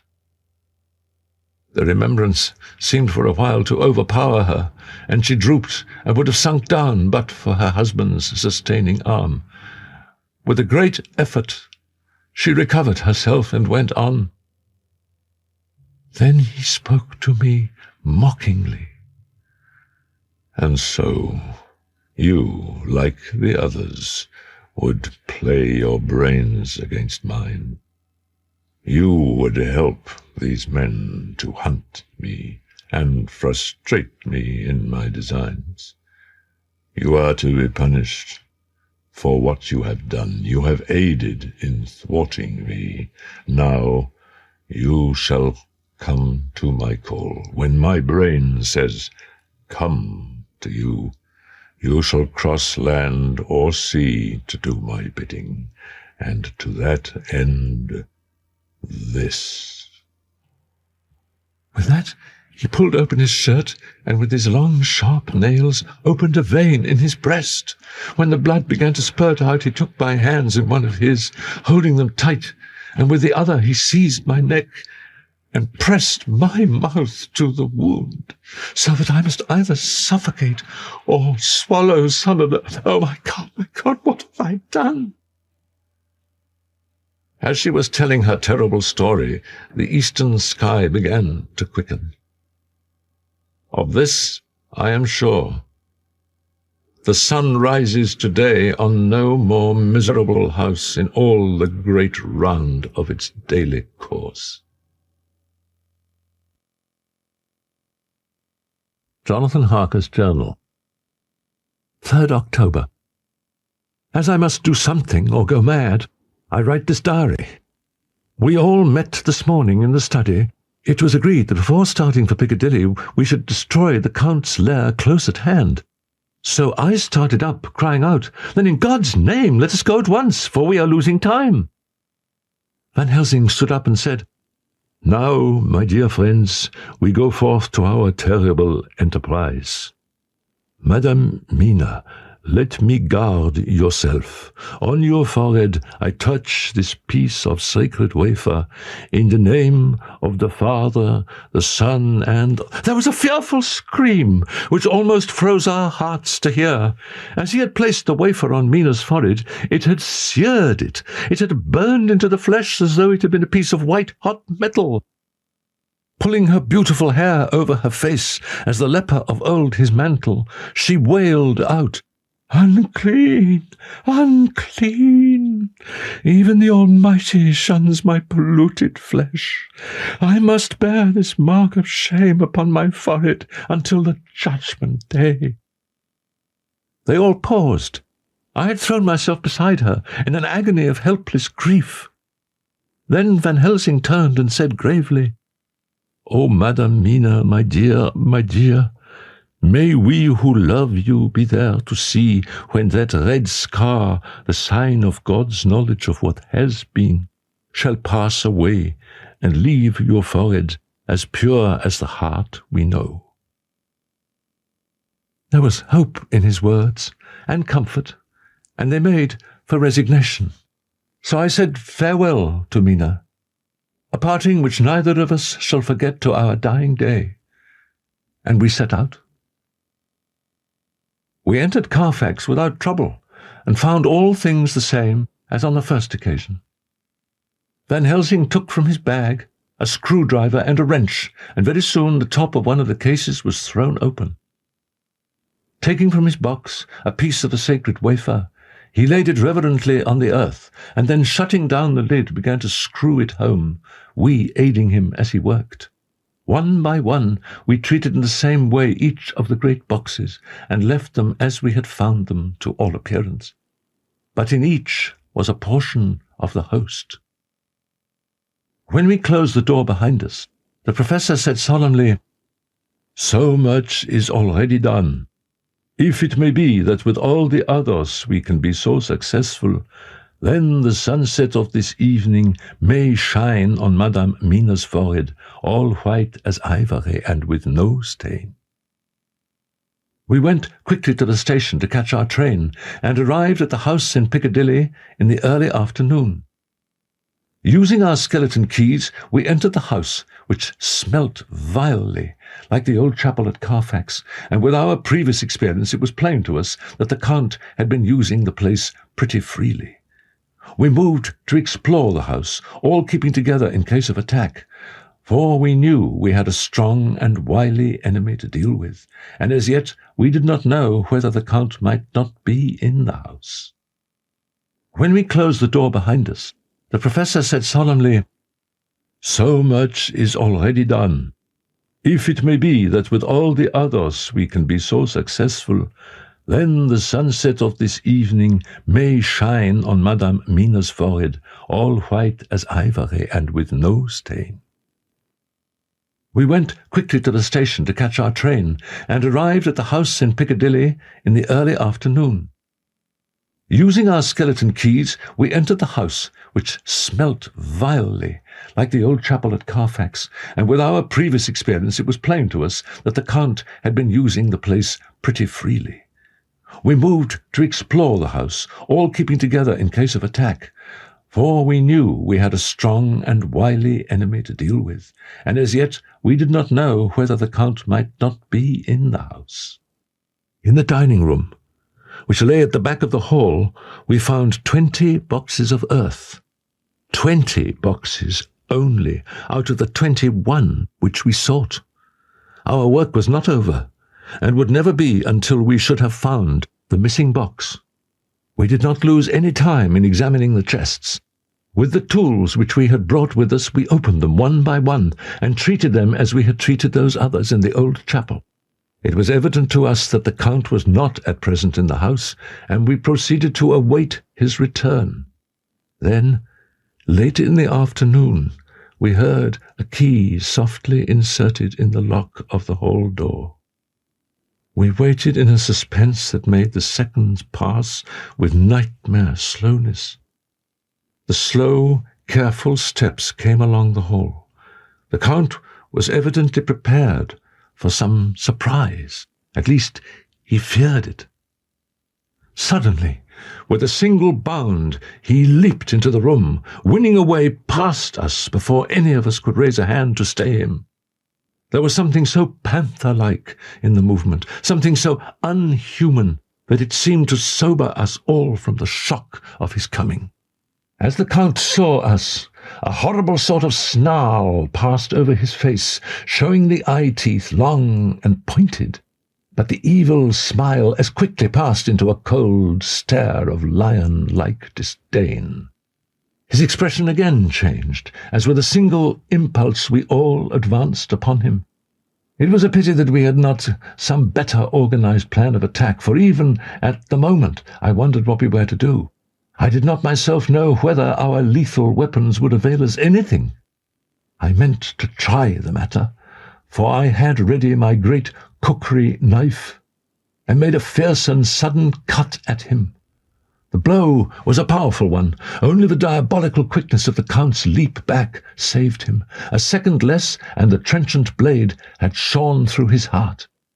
As it was, the point just cut the cloth of his coat, making a wide gap whence a bundle of banknotes and a stream of gold fell out.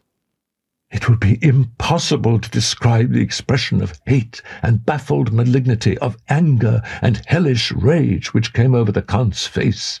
His waxen hue became greenish-yellow by the contrast of his burning eyes, and the red scar on the forehead showed on the pallid skin like a palpitating wound. The next instant, with a sinuous dive, he grasped a handful of the money from the floor, dashed across the room, and threw himself at the window. Amid the crash and glitter of the falling glass, he tumbled into the flagged area below. We ran over and saw him spring unhurt from the ground. He, rushing up the steps, crossed the flagged yard and pushed open the stable door. Then he turned and spoke to us. "You think to baffle me, you with your pale faces all in a row like sheep in a butcher's. You shall be sorry yet, each one of you. You think you have left me without a place to rest, but I have more. My revenge is just begun. I spread it over centuries, and time is on my side. Your girls that you all love are mine already, and through them you and others shall yet be mine, my creatures, to do my bidding and to be my jackals when I want to feed.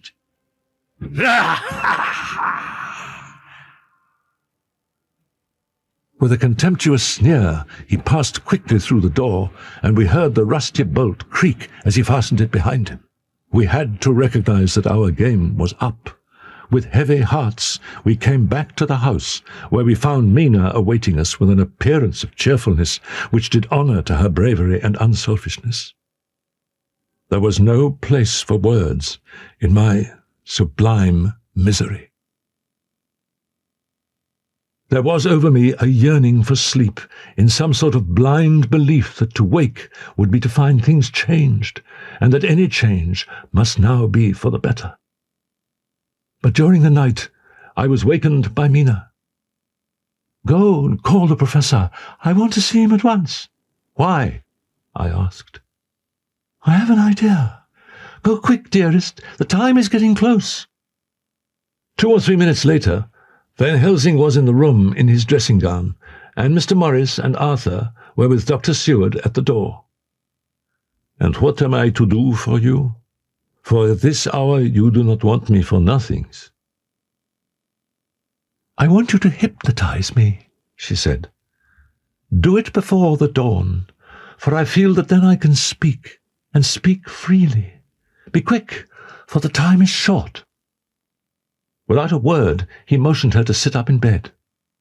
Looking fixedly at her, he commenced to make passes in front of her, from over the top of her head downward with each hand in turn.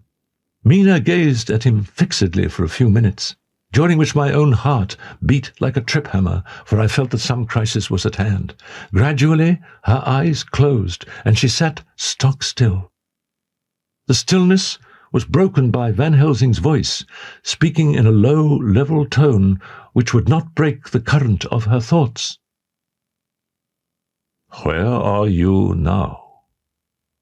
The answer came dreamily, but with intention. It was as though she were interpreting something. "I do not know. It is all strange to me." "What do you see?" "I can see nothing. It is all dark."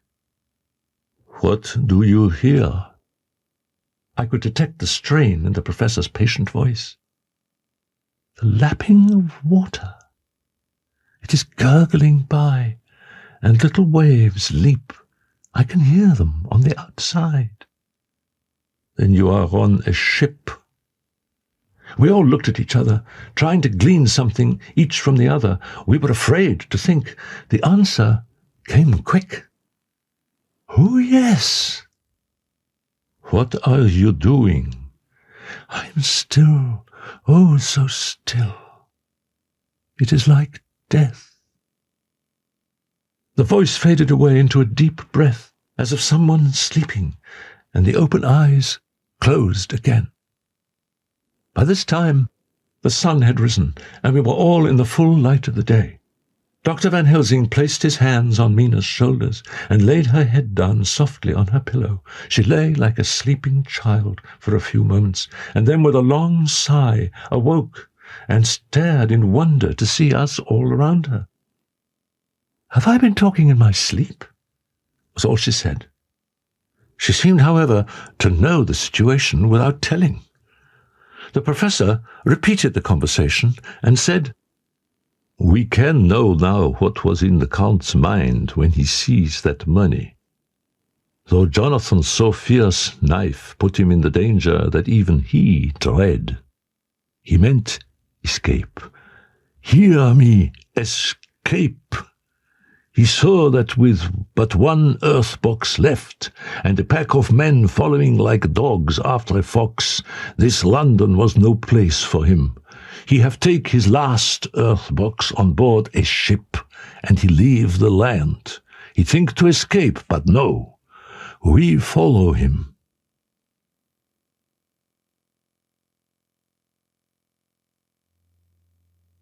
"5th October, 5 p.m.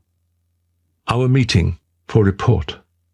Dr. Van Helsing described what steps were taken during the day to discover on what boat and whither bound Count Dracula made his escape.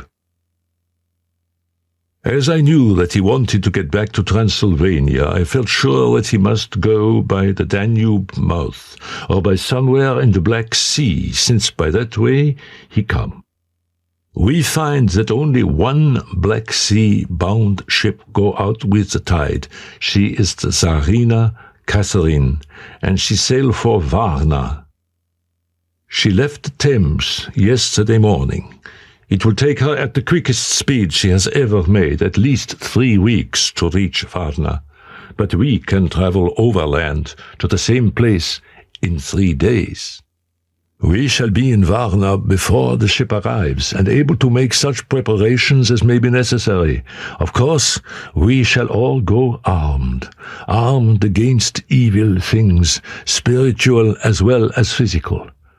Tonight and tomorrow we can get ready, and then, if all be well, we can set out on our journey. Dr. Seward's Diary. 15th October, Varna.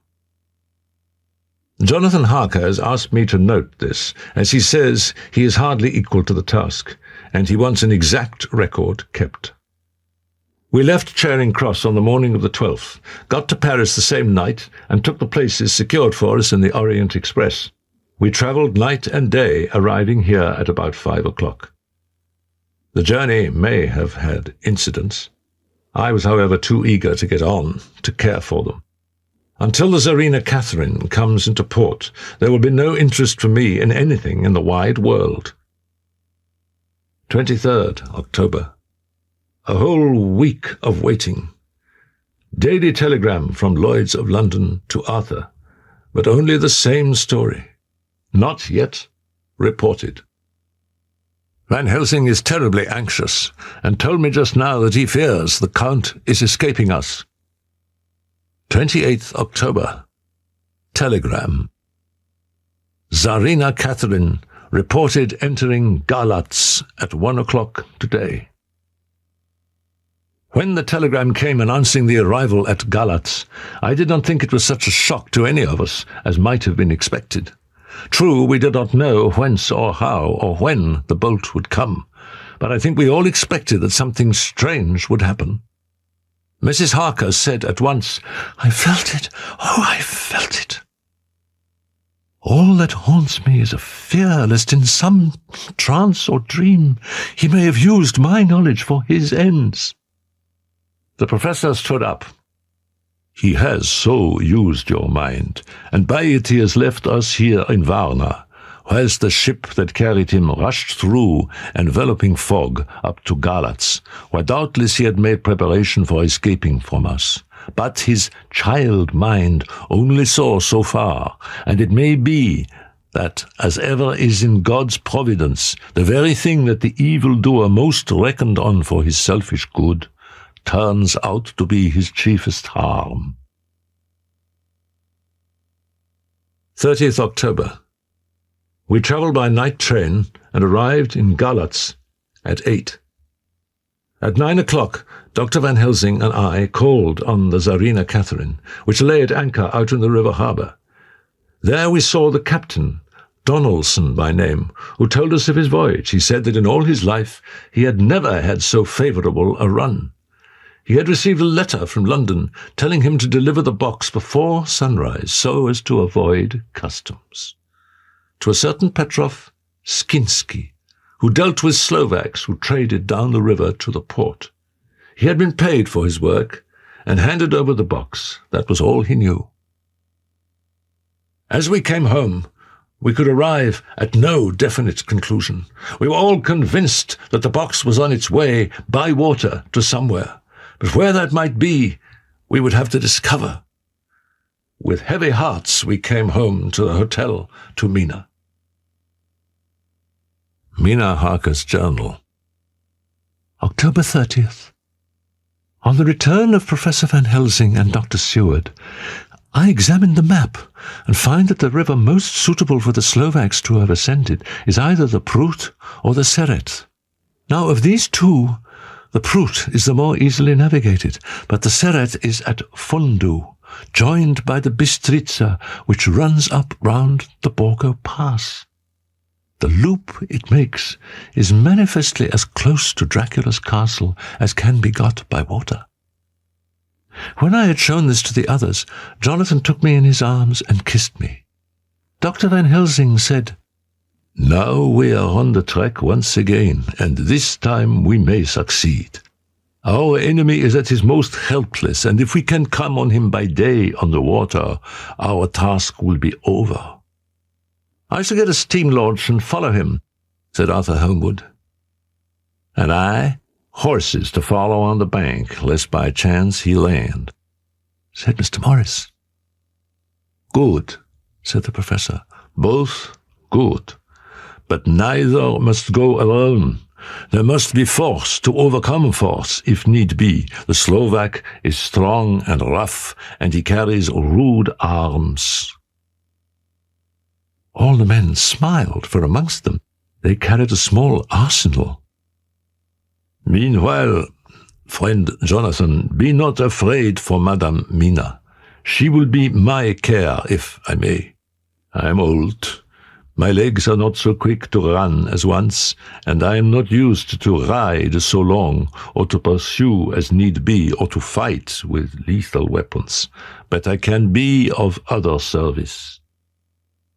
Whilst the old fox is tied in his box floating on the running stream whence he cannot escape to land, we shall go in the track where Jonathan went, from Bistritz over the Borgo, and find our way to the castle of Dracula. Here, Madame Mina's hypnotic power will surely help, and we shall find our way to that fateful place. There is much to be done, and other places to be made sanctify, so that nest of vipers be obliterated." Here Jonathan interrupted him hotly. "Do you mean to say, Professor Van Helsing, that you would bring Mina right into the jaws of his death trap?" "Oh, my friend, it is because I would save Madame Mina from that awful place that I would go. Forgive me that I make you so much pain, but it is necessary." "Do as you will," said Jonathan, with a sob that shook him all over. "We are in the hands of God." 1st November. All day long we have travelled by carriage, and at a good speed. The professor seems tireless. All day he would not take any rest, though he made me sleep for a long spell. At sunset time he hypnotized me, and he says that I answered as usual. Darkness, lapping water, and creaking wood. So our enemy is still on the river. 2nd November, night. All day long driving. The country gets wider as we go, and the great spurs of the Carpathians, which at first seemed so far from us and so low on the horizon, now seem to gather round us and tower in front. Dr. Van Helsing says that by tomorrow we shall reach the Borgo Pass. Jonathan Harker's Journal. 1st November, night. I am writing this in the light from the furnace door of the steam launch. Arthur is an experienced hand at the work, as he has had for years a launch of his own on the Thames. Mr. Morris and Dr. Seward were off on their long ride before we started. They are to keep up the right bank, far enough off to get on higher lands, where they can see a good stretch of river and avoid the following of its curves. They have spare horses, 4 in all. It may be necessary for us to join forces. If so, they can mount our whole party. It is a wild adventure we are on. Here, as we are rushing along through the darkness, with the cold from the river seeming to rise up and strike us, with all the mysterious voices of the night around us, it all comes home. We seem to be drifting into unknown places and unknown ways, into a whole world of dark and dreadful things. Arthur is shutting the furnace door. Dr. Seward's Diary. 2nd November. 3 days on the road, no news and no time to write it if there had been, for every moment is precious. We have had only the rest needful for the horses, but we are both bearing it wonderfully. I wish it wasn't so cold. There are signs of snow coming, and if it falls heavy, it will stop us. We must push on harder than ever. Our help may be wanted soon. Memorandum by Abraham van Helsing. 5th November, morning.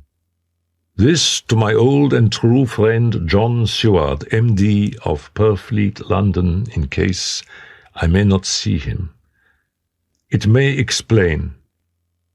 It is morning, and I write by a fire which all the night I have kept alive, Madame Mina aiding me. It is cold, cold, so cold that the grey, heavy sky is full of snow. It seems to have affected Madame Mina. She has been so heavy of head all day that she was not like herself. She sleeps and sleeps. All yesterday we travel, ever getting closer to the mountains and moving into a more and more wild and desert land. Then, ere the great dark came upon us, and all was for a time in a great twilight, I took out the horses and fed them in what shelter I could. Then I make a fire, and near it I make Madame Mina, now wake and more charming than ever, sit comfortable amid her rugs. I got ready food, but she would not eat, simply saying that she had not hunger. I did not press her, but I myself eat, for I must needs now be strong for all. Then, with a fear on me of what might be, I drew a ring so big for her comfort round where Madame Mina sat, and over the ring I passed some of the wafer, and I broke it fine, so that all was well guarded. She sat still all the time, so still as one dead, and she grew whiter and ever whiter till the snow was not more pale, and no word she said. But when I drew near, she clung to me, and I could know that the poor soul shook from head to feet with a tremor that was pain to feel. Presently the horses began to scream and tore at their tethers. Even in the dark there was a light of some kind, and it seemed as though the snow flurries and the wreaths of mist took shape as of women with trailing garments. Then they began to materialize, still, if God have not taken away my reason, for I saw it through my eyes, there was before me, in actual flesh, the same 3 women that Jonathan saw in the room when they would have kissed his throat. I knew the swaying round forms, the bright hard eyes, the white teeth, the ruddy color, the voluptuous lips. They smiled ever at poor dear Madame Mina, and as their laugh came through the silence of the night, they twined their arms and pointed to her, and said in those so sweet, tingling tones that Jonathan said were of the intolerable sweetness of the water glasses, "Come, sister, come to us. Come, come." In fear, I turned to my poor Madame Mina, and my heart with gladness leapt like flame. For oh, the terror in her sweet eyes, the repulsion, the horror, told a story to my heart that was all of hope. God be thanked, she was not yet of them. The horses had ceased to moan, and lay still on the ground. The snow fell on them softly, and they grew whiter. I knew that there was for the poor beasts no more of terror. And so we remained till the red of the dawn began to fall through the snow gloom. I was desolate and afraid, and full of woe and terror. But when that beautiful sun began to climb the horizon, life was to me again. At the first coming of the dawn, the horrid figures melted in the whirling mist and snow. The wreaths of transparent gloom moved away towards the castle and were lost. 5th November, afternoon. I am at least sane. Thank God for that mercy at all events, though the proving has been dreadful. When I left Madame Mina sleeping within the holy circle, I took my way to the castle. Jonathan's bitter experience served me here. By memory of his diary, I found my way to the old chapel, for I knew that here my work lay. I knew that there were at least 3 graves to find, graves that are inhabit. So I search, and I find one of them. She lay in her vampire sleep, so full of life and voluptuous beauty that I shudder as though I have come to do murder. I doubt not that in old time, when such things were, many a man who set forth to do such a task as mine found at the last his heart fail him, and then his nerve. So he delay, and delay, and delay, till the mere beauty and the fascination of the wanton undead have hypnotized him, and he remain on, till sunset come, and the vampire sleep be over. Then the beautiful eyes of the fair woman open and look love, and the voluptuous mouth present to a kiss, and man is weak. And there remained one more victim in the vampire fold, one more to swell the grim and grisly ranks of the undead. Certain it was that I was lapsing into sleep, the open-eyed sleep of one who yields to a sweet fascination, when there came through the snow-stilled air a long, low wail, so full of woe and pity that it woke me like the sound of a clarion. For it was the voice of my dear Madame Mina that I heard. Then I braced myself again to my horrid task, and found by wrenching away tomb tops the other sisters. There was one great tomb, more lordly than all the rest. Huge it was, and nobly proportioned. On it was but one word: Dracula. This then was the undead home of the king vampire. Before I began to restore these women to their dead selves through my awful work, I laid in Dracula's tomb some of the wafer, and so banished him from it, undead, forever. Then began my terrible task, and I dreaded it. Had it been but one, it had been easy, comparative, but 3. I tremble, and tremble even yet, though till all was over, God be thanked, my nerve did stand. Had I not seen the repose in the first face, and the gladness that stole over it, just ere the final dissolution came, as realization that the soul had been won, I could not have gone further with my butchery. I could not have endured the horrid screeching as the stake drove home, the plunging of writhing form and lips of bloody foam. I should have fled in terror and left my work undone, but it is over. And the poor souls, I can pity them now and weep, as I think of them placid, each in her full sleep of death, for a short moment ere fading. For hardly had my knife severed the head of each, before the whole body began to melt away and crumble into its native dust, as though the death that should have come centuries agone had at last assert himself and say at once and loud, "I am here." Before I left the castle, I so fixed its entrances that never more can the Count enter there undead. When I stepped into the circle where Madame Mina slept, she woke from her sleep, and seeing me cried out in pain that I had endured too much. "Come," she said, "come away from this awful place. Let us go to meet my husband, who is, I know, coming towards us." And so, with trust and hope, and yet full of fear, We go eastward to meet our friends.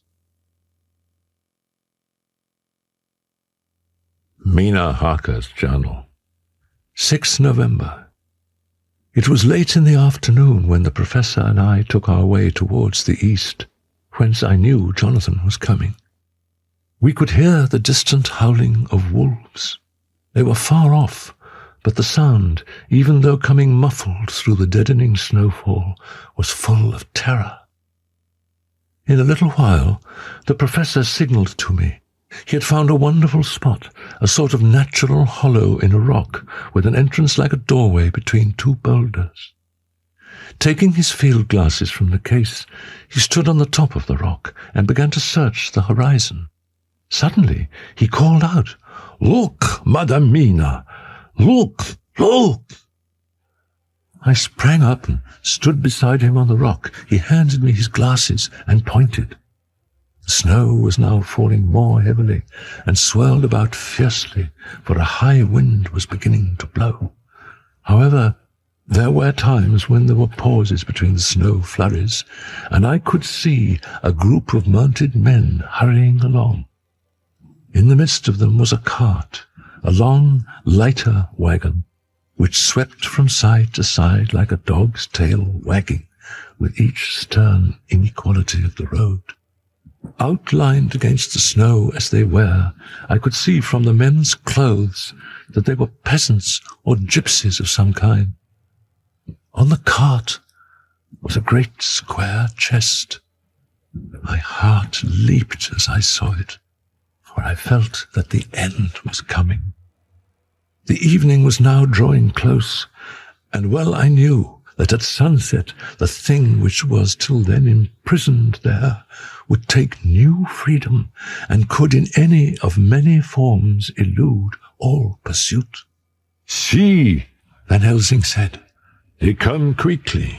They are flogging the horses and galloping as hard as they can." He paused and went on in a hollow voice, "They are racing for the sunset. We may be too late. God's will be done." "Look! Look! See the horsemen follow fast, coming up from the south. It must be Quincy and John." Looking around, I saw on the north side of the coming party 2 other men, riding at breakneck speed. One of them I knew was Jonathan, and the other I took of course to be Arthur. They too were pursuing the party with the cart. When I told the professor, he shouted in glee like a schoolboy, and after looking intently till snowfall made sight impossible, he laid his Winchester rifle ready for use against the boulder at the opening of our shelter. "They are all converging," he said. "When the time comes, we shall have the gypsies on all sides." I got out my revolver ready to hand, for whilst we were speaking, the howling of wolves came louder and closer. The professor and I crouched down behind our rock and held our weapons ready. I could see that he was determined that they should not pass. One and all were quite unaware of our presence. All at once, 2 voices shouted out to halt. One was my Jonathan's, raised in a high key of passion. The other, Mr. Morris's strong, resolute tone of quiet command. The gypsies instinctively reined in, and at the instant Arthur and Jonathan dashed up at one side, and Dr. Seward and Mr. Morris on the other. At the same moment, Dr. Van Helsing and I rose behind the rock and pointed our weapons at them. Seeing that they were surrounded, the men tightened their reins and drew up. The leader turned to them and gave a word, at which every man of the gypsy party drew what weapon he carried, knife or pistol, and held himself in readiness to attack. Issue was joined in an instant. All 4 men of our party threw themselves from their horses and dashed towards the cart. Nothing seemed to stop or even to hinder them. Neither the levelled weapons or the flashing knives of the gypsies in front, or the howling of the wolves behind, appeared to even attract their attention. Jonathan's impetuosity and the manifest singleness of his purpose seemed to overawe those in front of him. Instinctively they cowered aside and let him pass. In an instant he had jumped upon the cart, and with a strength which seemed incredible, raised the great box and flung it over the wheel to the ground. In the meantime, Mr. Morris had had to use force to pass through his side of the ring of gypsies. I saw their knives flash as he won a way through them, and they cut at him. He parried with his great bowie knife, and at first I thought that he too had come through in safety. But as he sprang beside Jonathan, who had by now jumped from the cart, I could see that with his left hand he was clutching at his side, and that the blood was spurting through his fingers. He did not delay, notwithstanding this, for as Jonathan, with desperate energy, attacked one end of the chest, attempting to prise off the lid with his great cookery knife, he attacked the other frantically with his bowie. Under the efforts of both men, the lid began to yield. The nails drew with a quick screeching sound, and the top of the box was thrown back. By this time, the gypsies, seeing themselves covered by the Winchesters, had given in and made no further resistance. The sun was almost down on the mountain tops, and the shadows of the whole group fell long upon the snow. I saw the Count lying within the box upon the earth, some of which the rood falling from the cart had scattered over him. He was deathly pale, just like a waxen image, and the red eyes glared with the horrible, vindictive look which I knew too well. As I looked, the eyes saw the sinking sun, and the look of hate in them turned to triumph. But on the instant came the sweep and flash of Jonathan's great knife. I shrieked as I saw it shear through the throat, whilst at the same moment Mr. Morris's bowie knife plunged into the heart. It was like a miracle. But before our very eyes, and almost in the drawing of a breath, the whole body crumbled into dust and passed from our sight. I shall be glad, as long as I live, that even in that moment of final dissolution, there was in the face a look of peace, such as I never could have imagined might have rested there. The castle of Dracula now stood out against the red sky, and every stone of its broken battlements was articulated against the light of the setting sun. The gypsies, taking us as in some way the cause of the extraordinary disappearance of the dead man, turned, without a word, and rode away as if for their lives. The wolves followed in their wake, leaving us alone. Mr. Morris, who had sunk to the ground, leaned on his elbow, holding his hand pressed to his side.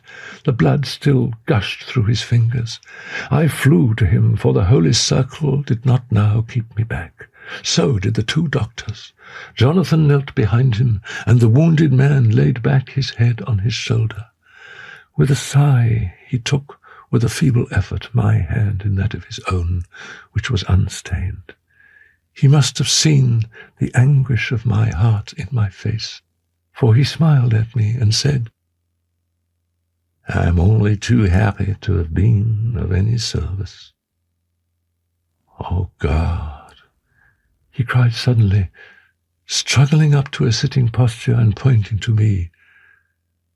"It was worth this to die. Look, look." The sun was now right down upon the mountain top, and the red gleams fell upon my face so that it was bathed in rosy light. With one impulse the men sank on their knees, and a deep and earnest Amen broke from all as their eyes followed the pointing of his finger as the dying man spoke. Now God be thanked that all has not been in vain. See, the snow is not more stainless than her forehead. The curse has passed away. And to our bitter grief, with a smile and in silence, he died, a gallant gentleman. Note by Jonathan Harker. 7 years ago, we all went through the flames, and the happiness of some of us since then is, we think, well worth the pain we endured. It is an added joy to Mina and to me that our boy's birthday is the same day as that on which Quincy Morris died. His mother holds, I know, the secret belief that some of our brave friend's spirit has passed into the child. We call him Quincy. Sometimes at home we talk of the old time, which we can all look back on without despair.